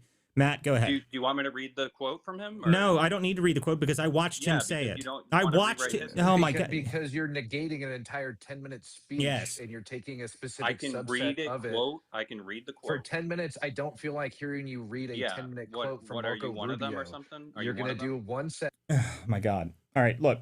I tried. All right, dude. Okay, but you're just being dishonest. All right now. Okay? You are trying to pull in a direct quote from a very small section of a much longer speech. That's what you're doing, and we're not doing it. Okay, Matt, go ahead. Sorry, probably double mute. Go ahead, Matt. Maybe. There we go. Yeah. Yes. Now I'm back here. So correct. We have our goals are aligned alongside Israel's. And Walter, you are correct in stating that Iran just isn't simply about Iran. Now, in order for us to declare war and go for a regime change in another country, we have to actually get Congress involved. But in this case, what we're actually looking at is a designated foreign terror organization known as the IRGC that was attempting to gain nuclear weapons. They've killed thousands of Americans and launched lethal attacks here on U.S. soil. With that being said, the President of the United States does have the authority in order to take action and take care of that problem. As a byproduct of that, if the IRGC ends up collapsing and if the Iranian people end up rising up, if Mossad and the CIA are pushing their agents on the ground in order to make that happen, then they will. The public narrative that they're going to push out to the American people is going to be that of one that's going to be palatable because they're all politicians, which is exactly like you stated, why this program is named the political theater for a reason. They're going to come out and they're going to state certain things to their constituents that they feel like they're going to be home runs for them to continue to get themselves reelected and back in office. And so when we start talking about the nuclear program, most Americans would agree that Iran should not have a nuclear weapon. Hell with most Americans. Most rational people in the world would agree that Iran should not have a nuclear weapon. And it wasn't just 60% enriched uranium, it was enriched well over 85%, according to the IAEA. Iran has cut them off, not allowed the inspectors to come in and actually check out the locations, and everything since the 12-day war has actually like backed out of that. And they are continuing to launch attacks. They're also continuing to fund terrorism, not just over inside of the Middle East, but also over inside of Venezuela, and also working over inside of Mexico alongside of the cartels. And all of this is verifiable. Feel free to go look it up. All right. And so we can sit here and we could try to blame the Jews. We can cherry pick different statements that are given by certain, political officials. But at the end of the day, the actual trigger authority has absolutely nothing to do with what Israel wants in this world. If anything, if we want to actually take this bullshit out of context, all right, and put it back into context, here's how you put it into context, and you know that Israel doesn't control the United States of America. When we had a U.S. citizen being held captive down inside of Rafah, southern Gaza, by the name of Hirsch Goldberg, Kamala Harris and Joe Biden ended up holding up weapon shipments going into Israel because they didn't want them to assault Rafah. And it held up for months. And the end result of that was U.S. citizens being killed by Hamas, which is a funded foreign terror organization by who? The IRGC, directly resulting in the death of American citizens. So if there was anything to actually point at to state that Israel is not in direct control of the United States of America, besides the public statements by Donald Trump during the 12-day war on the last days, where he commanded Netanyahu to turn around the airplanes that were likely on their way to kill the Ayatollah, and he did so, they are definitely not in charge of the United States. Yes. Well, and the other thing I wanted to point out really quick here is people seem to forget, like like we haven't been arresting IRGC members illegally in the United States over the last few years. So, like, let's just reference June of last year: Minneapolis, Minnesota. Oh my, St. Paul, Minnesota, Seattle, Washington. Even in Mississippi, we can go down. There's 11 nationals all over the United States, all tied to IRG, all IRGC actually, minus a few of them that were tied to IRGC members, and they were all swept up under the FBI counterterrorism task force, headed obviously by Kash Patel and Dan Bongino at the time. So these folks, and then of course 2024, you guys remember the kill to hire, where it was uncovered that they were hiring cartel and biker gangs for murder for hire plots on Americans on our soil, and pro Iranian freedom folks in our country, right? So this has been happening for a long time. And regardless of the bombs and the weapons, which are obviously very dangerous, and even on our domestic soil, they have declared attacks on us, which is why they're operating here illegally.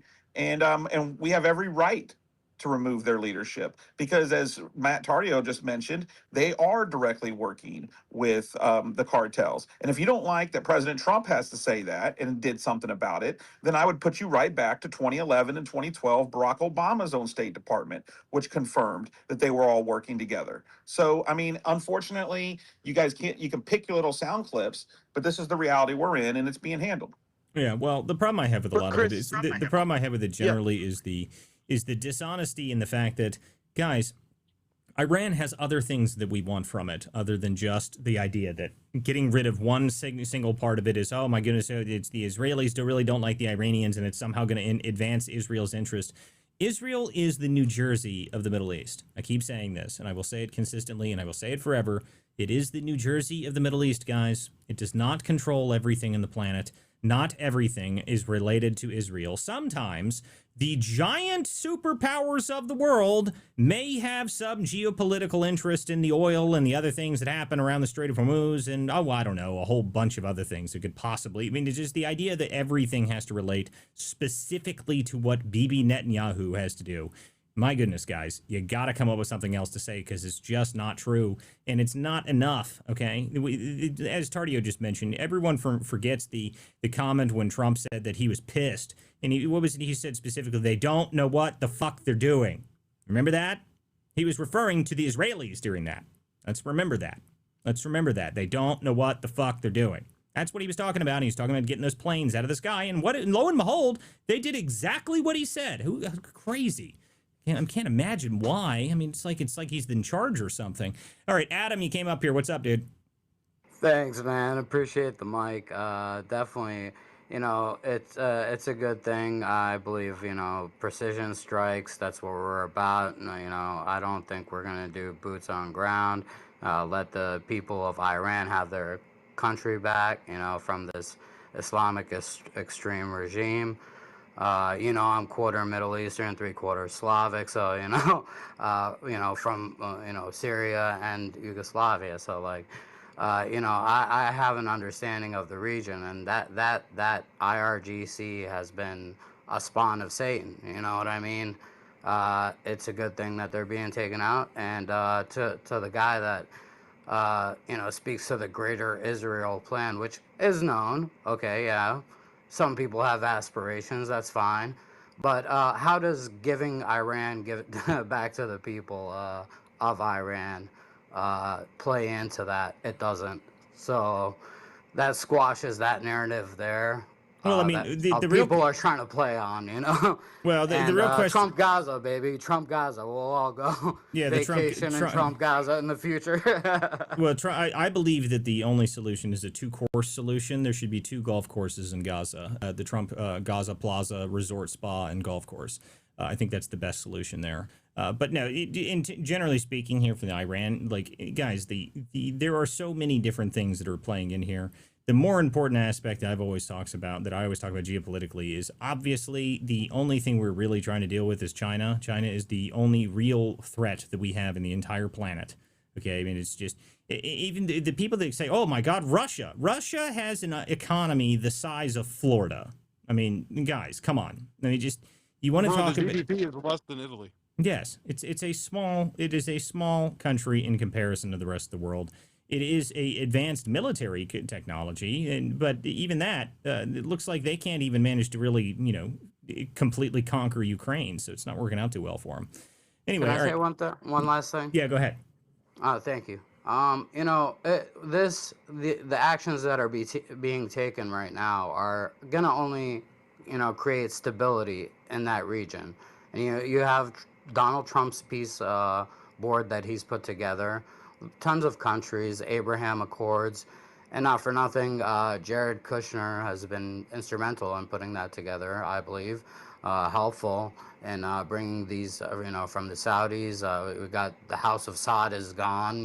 You've got some new leadership there that's more open to Western women can drive there again. So the region can change for the better and look like Iran from the 1970s, where women had rights and weren't beaten in the streets and bludgeoned, and people getting killed left and right by this extreme regime that just needs to be gone. And Well, the that's great if you're against that, I don't know that you're against stability and peace the in great the part Middle about East. the great thing, Adam, is that now they're on like Supreme Leader number 8, soon to be a value meal and Taco Bell menu. So we're not too concerned about the current status of the leadership in Iran or lack thereof as we're speaking now, because there doesn't appear to be many of them left. Okay, Henry, you got your hand up. Go ahead. Hey, what's up, man? I have one comment and then one question regarding Cuba. First comment is, Chris, yourself and Matt. I think you did a good. I think you did a good job trying to speak to that.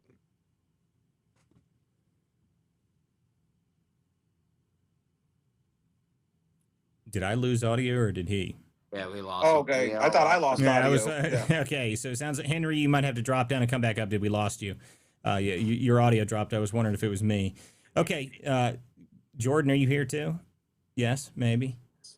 I'm here, but I'm on my way back from New York, so I can't talk very long. No worries, no worries. It's all right. All right, so let's go on while we're waiting on Henry to come back up here. Let's go to Tarver. What's up, buddy?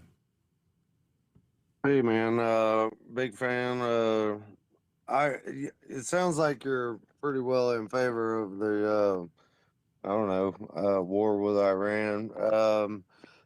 You said he talked about Trump when he said they don't know what the fuck they're doing. One of my favorite clips, by the way. It seems like since Charlie Kirk's death, he's kind of went like widely in the opposite direction of that. It looks like Charlie Kirk was the only one keeping him in line with that way of thinking, and then they just took them the fuck out. I mean, okay, I get a lot of thumbs down. It's Y'all quite a must be. statement. I must be a pro-Iranian here. I think I'm pro-American, trying to keep my soldiers. I was a soldier trying to keep my soldiers from dying on behalf of a foreign nation. Well, what Tarver, what interest does America have in this war? You really believe that Iran is the threat right now? That's really what you're saying? Yes. Yeah, dude, Iran is not just a threat in general. Okay, like you're talking about to a foreign nation. One, the fact that we have military operations going on. One, that there's military operations happening at all times, all the time, all over the world. This just happens to be a larger one. Okay, like this is not like this is a much larger military operation. And what we're doing right now is we're wiping out the entire regime entirely, so we don't have to deal with this anymore. Okay, I mean, it is What not is a it we were dealing with? What is it dude. exactly? Okay, so hold on. IRGC specifically. Guys, wait, hold on. one Guys, just second, hold on guys. just a second here. Okay, so it is actually very understood, okay, that the Iranians have killed lots of Americans, lots of them, for years. This is not new. Okay, this is not some new thing that just came out of nowhere, okay? It's like they have been attacking the Americans' interests for, I don't know, 50 years? I mean, you don't even need to talk about it that way, okay? The reality is that they should have made a deal so with Trump. widely understood, then you'll be able to provide clear examples of the death toll of Americans by Iranians versus that of Israel, say, like in the USS Liberty. Yeah, I mean, Okay, I can really give quick, you Tarver. that. Let me do this. Let me do this. Hold I'm on, going to post. I'm going to post hold on a second, guys. Matt, I know you can provide that, so why don't you go ahead and respond? Because this is a former Green Beret that actually was Special Forces. So go ahead, Matt. 1 out of every 5 Americans killed or wounded inside of the Middle East during the Operation Enduring Freedom was as a direct result of the IRGC. How many U.S. service members died aboard the USS Liberty in a fratricide situation aboard a CIA spy vessel that wasn't marked?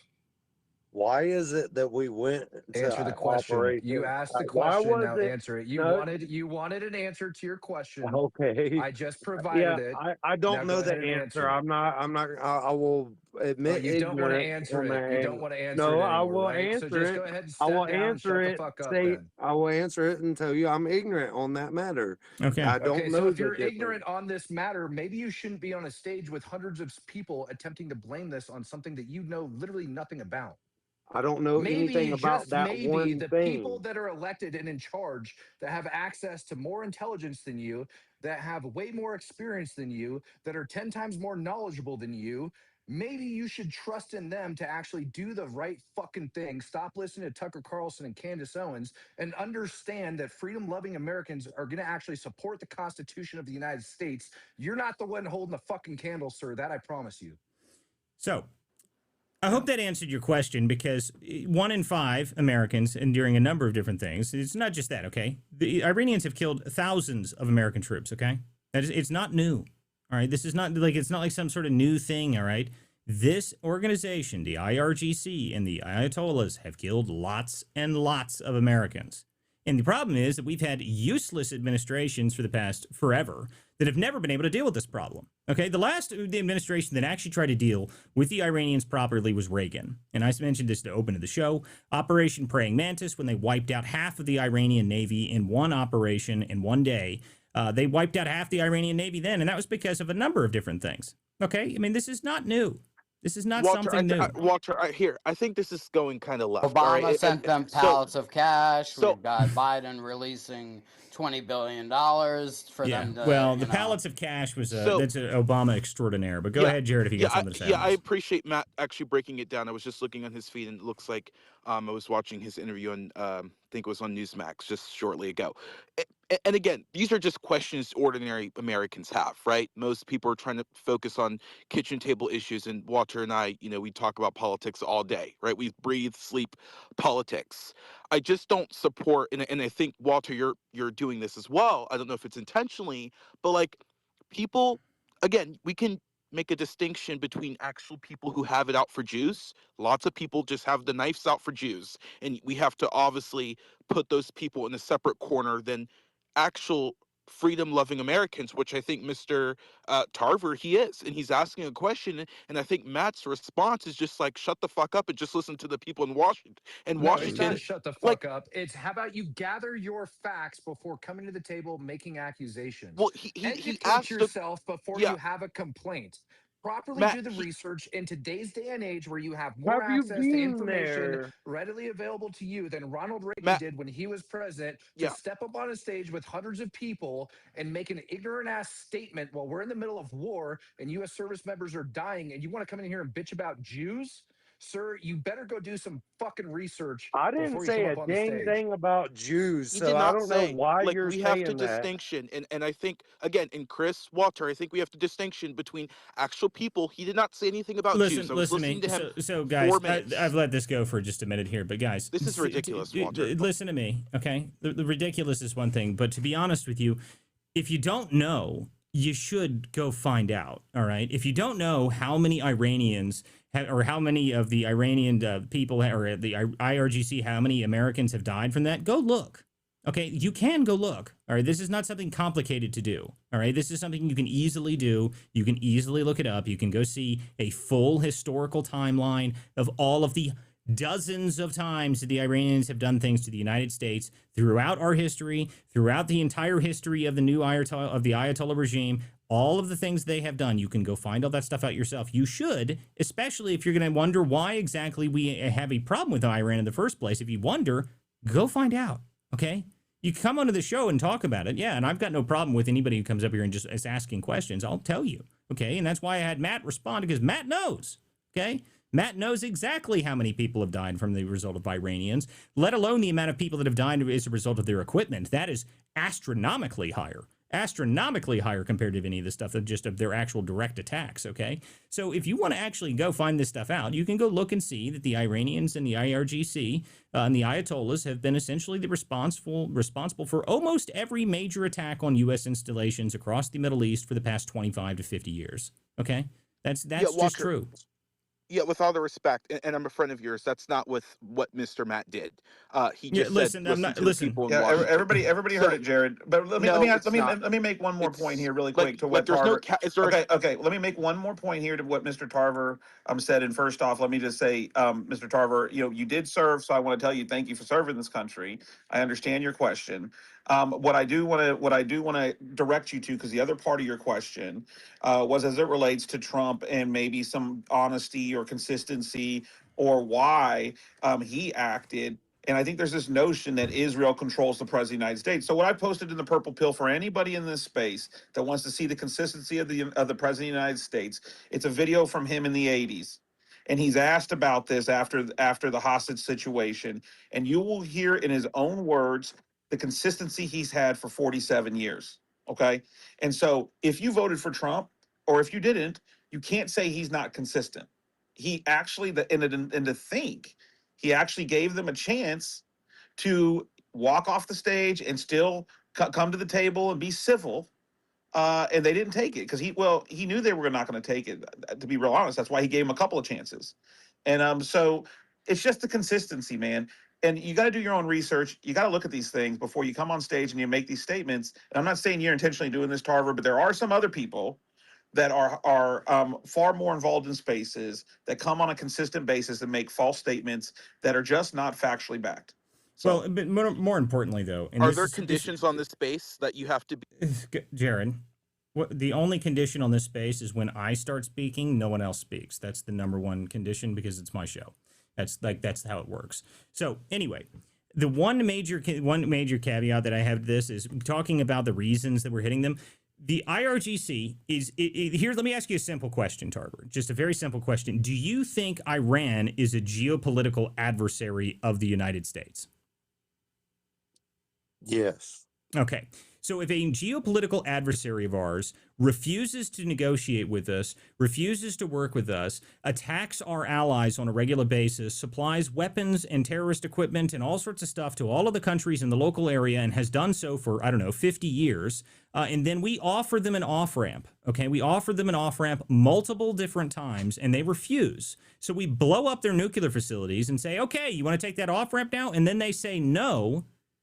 Do you think it is a wrong thing for Trump to say, okay, you said no, now you're dead?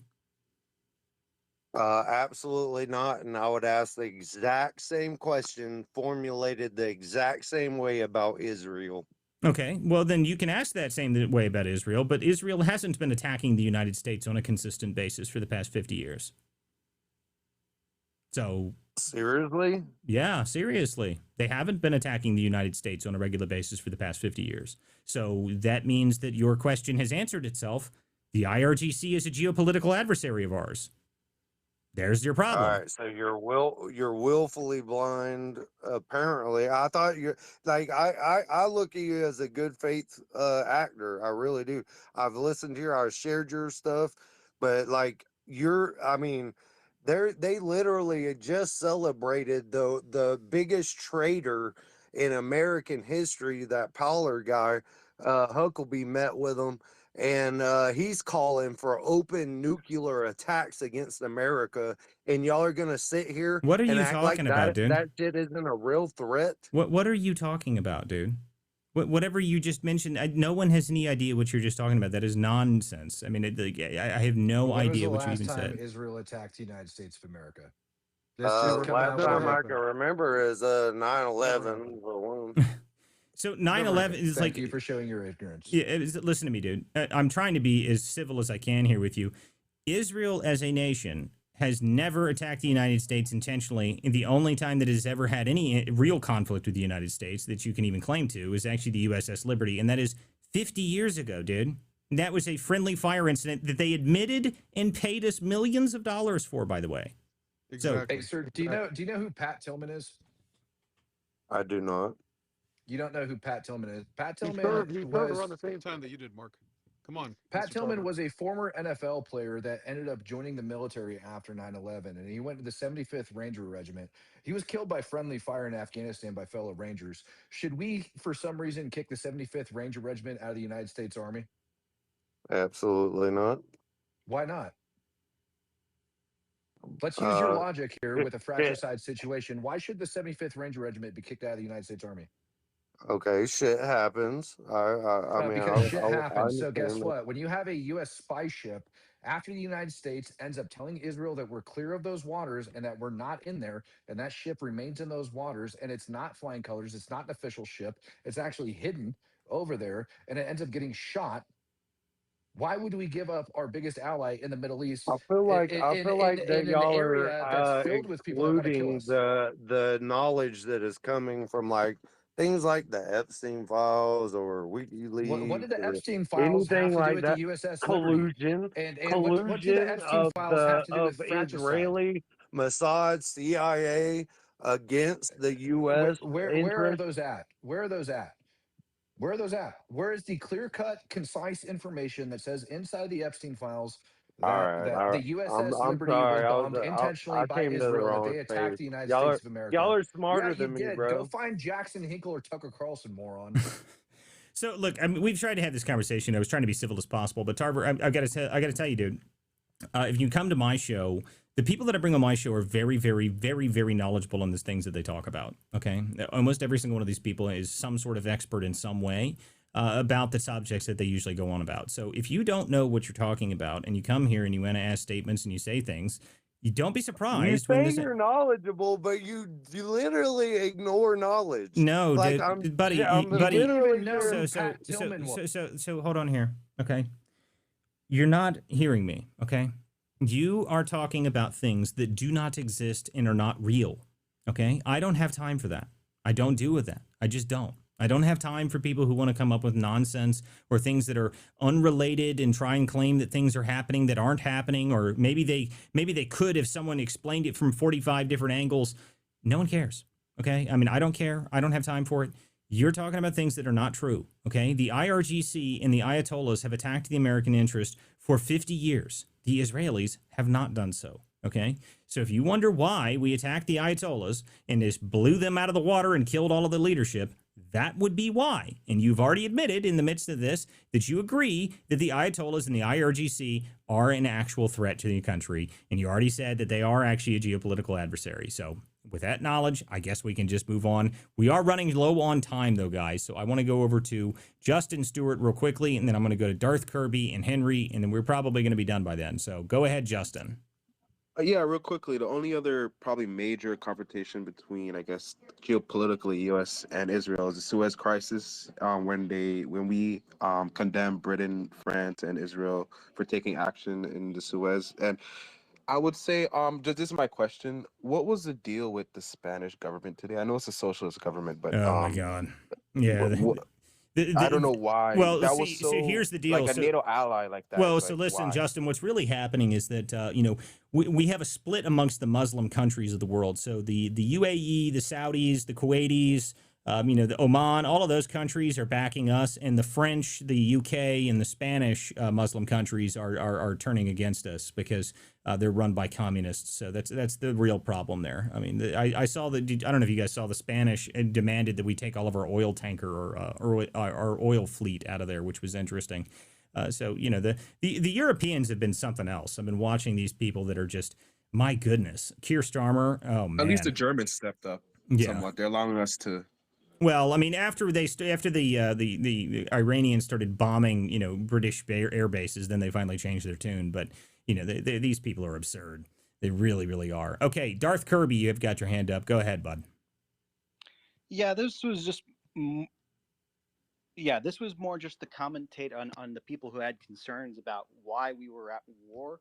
It was I basically wanted to bring a little bit of information that I wasn't hearing. Maybe you guys talked about this before earlier, but essentially, the biggest reason we're at war is because Iran was this number one state sponsor of terrorism throughout the region. They were funding the Houthis, they were funding Hezbollah, they were funding Hamas, they were funding all of those guys. And that's the reason why we were taking them out. They were the number one source of instability in the region. Not only that, we know that they tried to go after Trump as far as dedicating assets to assassinate him.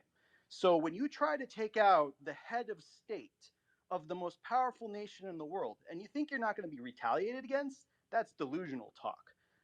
Well, and, more interesting to me, what I think is even more interesting than that is I agree with you. Okay. And to be honest with you, attempts on the life of the head of state or former head of state or any official, doesn't have to be a president. Okay. Like if the Iranians were attempting to kill any of our officials of any capacity anywhere, I would consider that a declaration of war personally. But, the fact that Trump, even after he took office, didn't immediately just blow them away, like within 8 minutes of taking office, speaks a lot more to his character than it does to theirs. Precisely. And frankly, it was an act of extreme patience and mercy, frankly speaking. But then we have more reasons than that to attack Iran as well. We have the fact that the whole nuclear situation with them pursuing intercontinental ballistic missiles and nuclear weapons.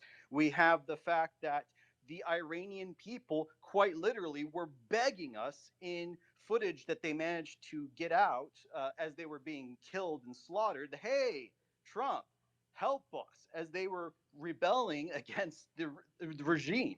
So it's just all of these things compounded together, and you're saying to me that one way or another we weren't going to make a move on them? I just don't see that making sense in any world where the leadership was not completely ineffectual and emasculated. So the idea that we are going to war with Iran because of Israel? No, no, no, no, no. We just have aligned interests with Israel. The fact that Israel's interests align with ours is just incidental because of the fact that we're allies in the region. That's it. Yes. That is the biggest reason why we are in this war with Israel. Israel just has been chomping at the bit a little bit more than us because they have a lot bigger of a stake in the issue. Their existence is far more threatened than ours by Iran. Yes, well, and that's all true, and that's all true. I mean, the reality is that Iran is been the source of instability in the region for a very long time, and our insane government has not been able to actually deal with it appropriately. Some of our governments gave them pallets of cash. Some of our governments, restricted them. Some of our governments did nothing to them. You know, the problem is that we in the United States, every 4 to 8 years, we have got new leadership that comes in and people come in with their new ideas. The more interesting thing out of all of this, though, is that if you really go back and look, the United States has actually carried out a 30-year doctrine plan that was laid out by Paul Wolfowitz, which is really interesting. I mean, essentially, the idea was that no single group and no single nation or power would eventually become the regional superpower in the Middle East. And that was essentially done because that was where our oil was. Okay, I mean, we needed oil at the time, but that's all changed after fracking. You know, after 2000, you know, whatever it was, when it was 2013, 2014, when the fracking boom happened, that changed everything. Okay, that changed everything. We don't necessarily need their oil. Now we export oil. So it's been a very interesting change as we've gone through. But for 30 years, we have actually managed to pull this plan off, which is very interesting. Each president did a different version of it. Each president had a very unique way of approaching the same issue, but they did actually do the same thing. If you really look at the way that it worked, so.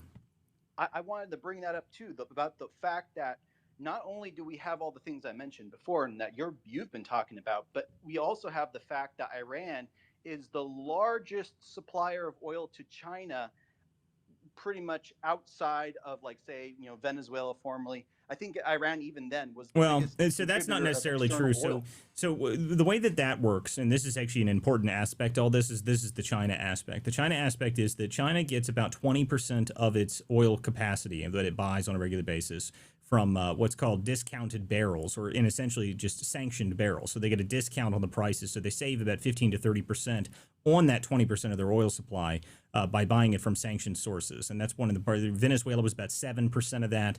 And then the IRGC in the Iran was about, I think it's like 12% of that. So, slowly chipping away at that is a good thing. But in terms of what this does, it just increases a marginal cost on them. It's not like the end of the world for China. Well, it's not just China too. It's also Russia, because remember, they were supplying Russia with a bunch of the suicide drones for the Ukraine war. So Yep. it's multifaceted, the reasons why we attacked them in this moment at this particular time. With the whole China angle, the oil cutoff basically deters them from waging war against Taiwan, because you need oil to wage war. And if you cut that off, Well, I then think the more interesting way of dealing with this is actually that Trump just proved that the American military is still the superpower of the world, and that was just proven very, very, very, very decisively in the past. yes. In the past couple weeks, that has been proven to be damn true. Okay, Henry, you're going to be the last word, and then we got to get going, guys, because we are out of time. Go ahead, Henry. Hey, well, thanks again, man. I was driving and I was going in and out of the Wi-Fi as I was. That's all right. Sorry about that. Yeah, no, yeah. So I had a comment on Cuba, or a question really for the panel, but I just wanted to make a general kind of a statement to everybody. As I appreciate you guys trying to talk to that fella.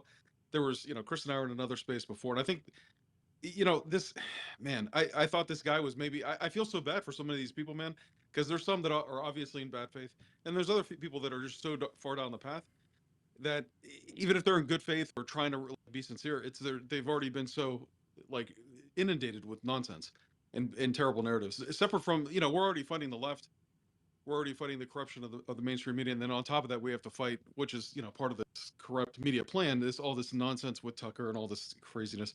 But it's unfortunate, and I appreciate you guys trying to get through to them. But yeah, it's some folks are just not there. Oh, that's all right. Well, and generally speaking, guys, this show, I will let anybody come up here and speak. Okay, if you want to come up here and talk, and you're reasonable, I'll talk to you. But if you won't be reasonable and you don't want to hear it, then I'm just not going to listen to it, because, to be honest with you, I don't have time for it. Okay, I've got a lot of people that come on this show, and I've got good people that come on this show that actually want to hear some real interesting information, or want to hear good takes on information from people that actually know what they're talking about, and that's the purpose of this place. This show is designed specifically so that people can come up here and talk, and you can ask questions of people that actually might know a lot. Okay, you might actually run into people up here that come on this show that actually know what they're talking about, that are actually good at what they're talking about, that actually know what they're doing. And the part of the problem I have with a lot of the shows and the spaces that come on X is that they don't actually have any filter on it. They just let people kind of ramble, and that's disastrous, because, to be honest with you, you say nonsense to a bunch of people, some people come away with nonsense and they go, wow, that was really interesting nonsense. Now I'm going to go tell everybody else about that nonsense. Okay. The reality is most people don't know what they're talking about, and that's actually kind of normal. Okay. Don't expect everyone to have some sort of expert opinion on things. But if you come to this show, the intention is to try and give you a rational take on things, and that's what we try and do here. That's what the political theater is. Guys, we will be back tomorrow night for more of the political theater, 9 p.m. weeknights, guys. I appreciate everyone who comes to the show. Make sure you guys follow everyone up here on my stage. I got good people that came up here this evening. Make sure you guys follow everybody. Make sure you guys subscribe to those who you can subscribe to. That's the best way you can support the creators on this platform. If you want to help me out, you go to wcdispatch.com. I've got a bunch of stuff on there, guys. There's a new website that has been interactive. I've got all of the Medicaid data has been loaded into an interactive map that you can actually look around at. You can see stuff. There is confidence scores. There's a bunch of things that are interactive on that website now. Guys, I appreciate everyone who comes to the show. We will be back tomorrow night, 9 p.m. for more of the theater. Thanks for coming, guys. We'll see you guys tomorrow night. Thanks.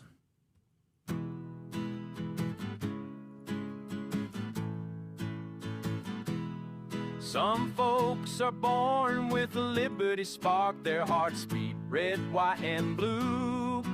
When the anchors sneer and the cameras bark, they turn the lens right back at you. Truth bound, ain't for sale, ain't for sale. We're not the party line sons, no, we ain't for sale, ain't for sale. We're the vigilant ones, so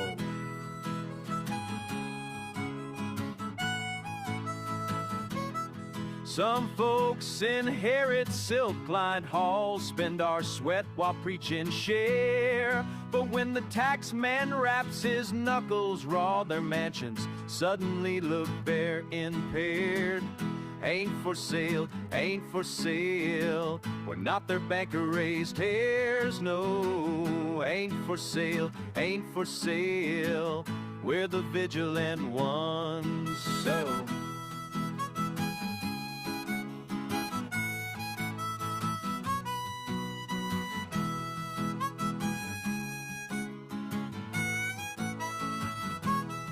yeah, some paint stars on press room lies and send the common men to toil. Ask them, how much truth will you trade tonight? They mutter, more noise, more noise, more noise.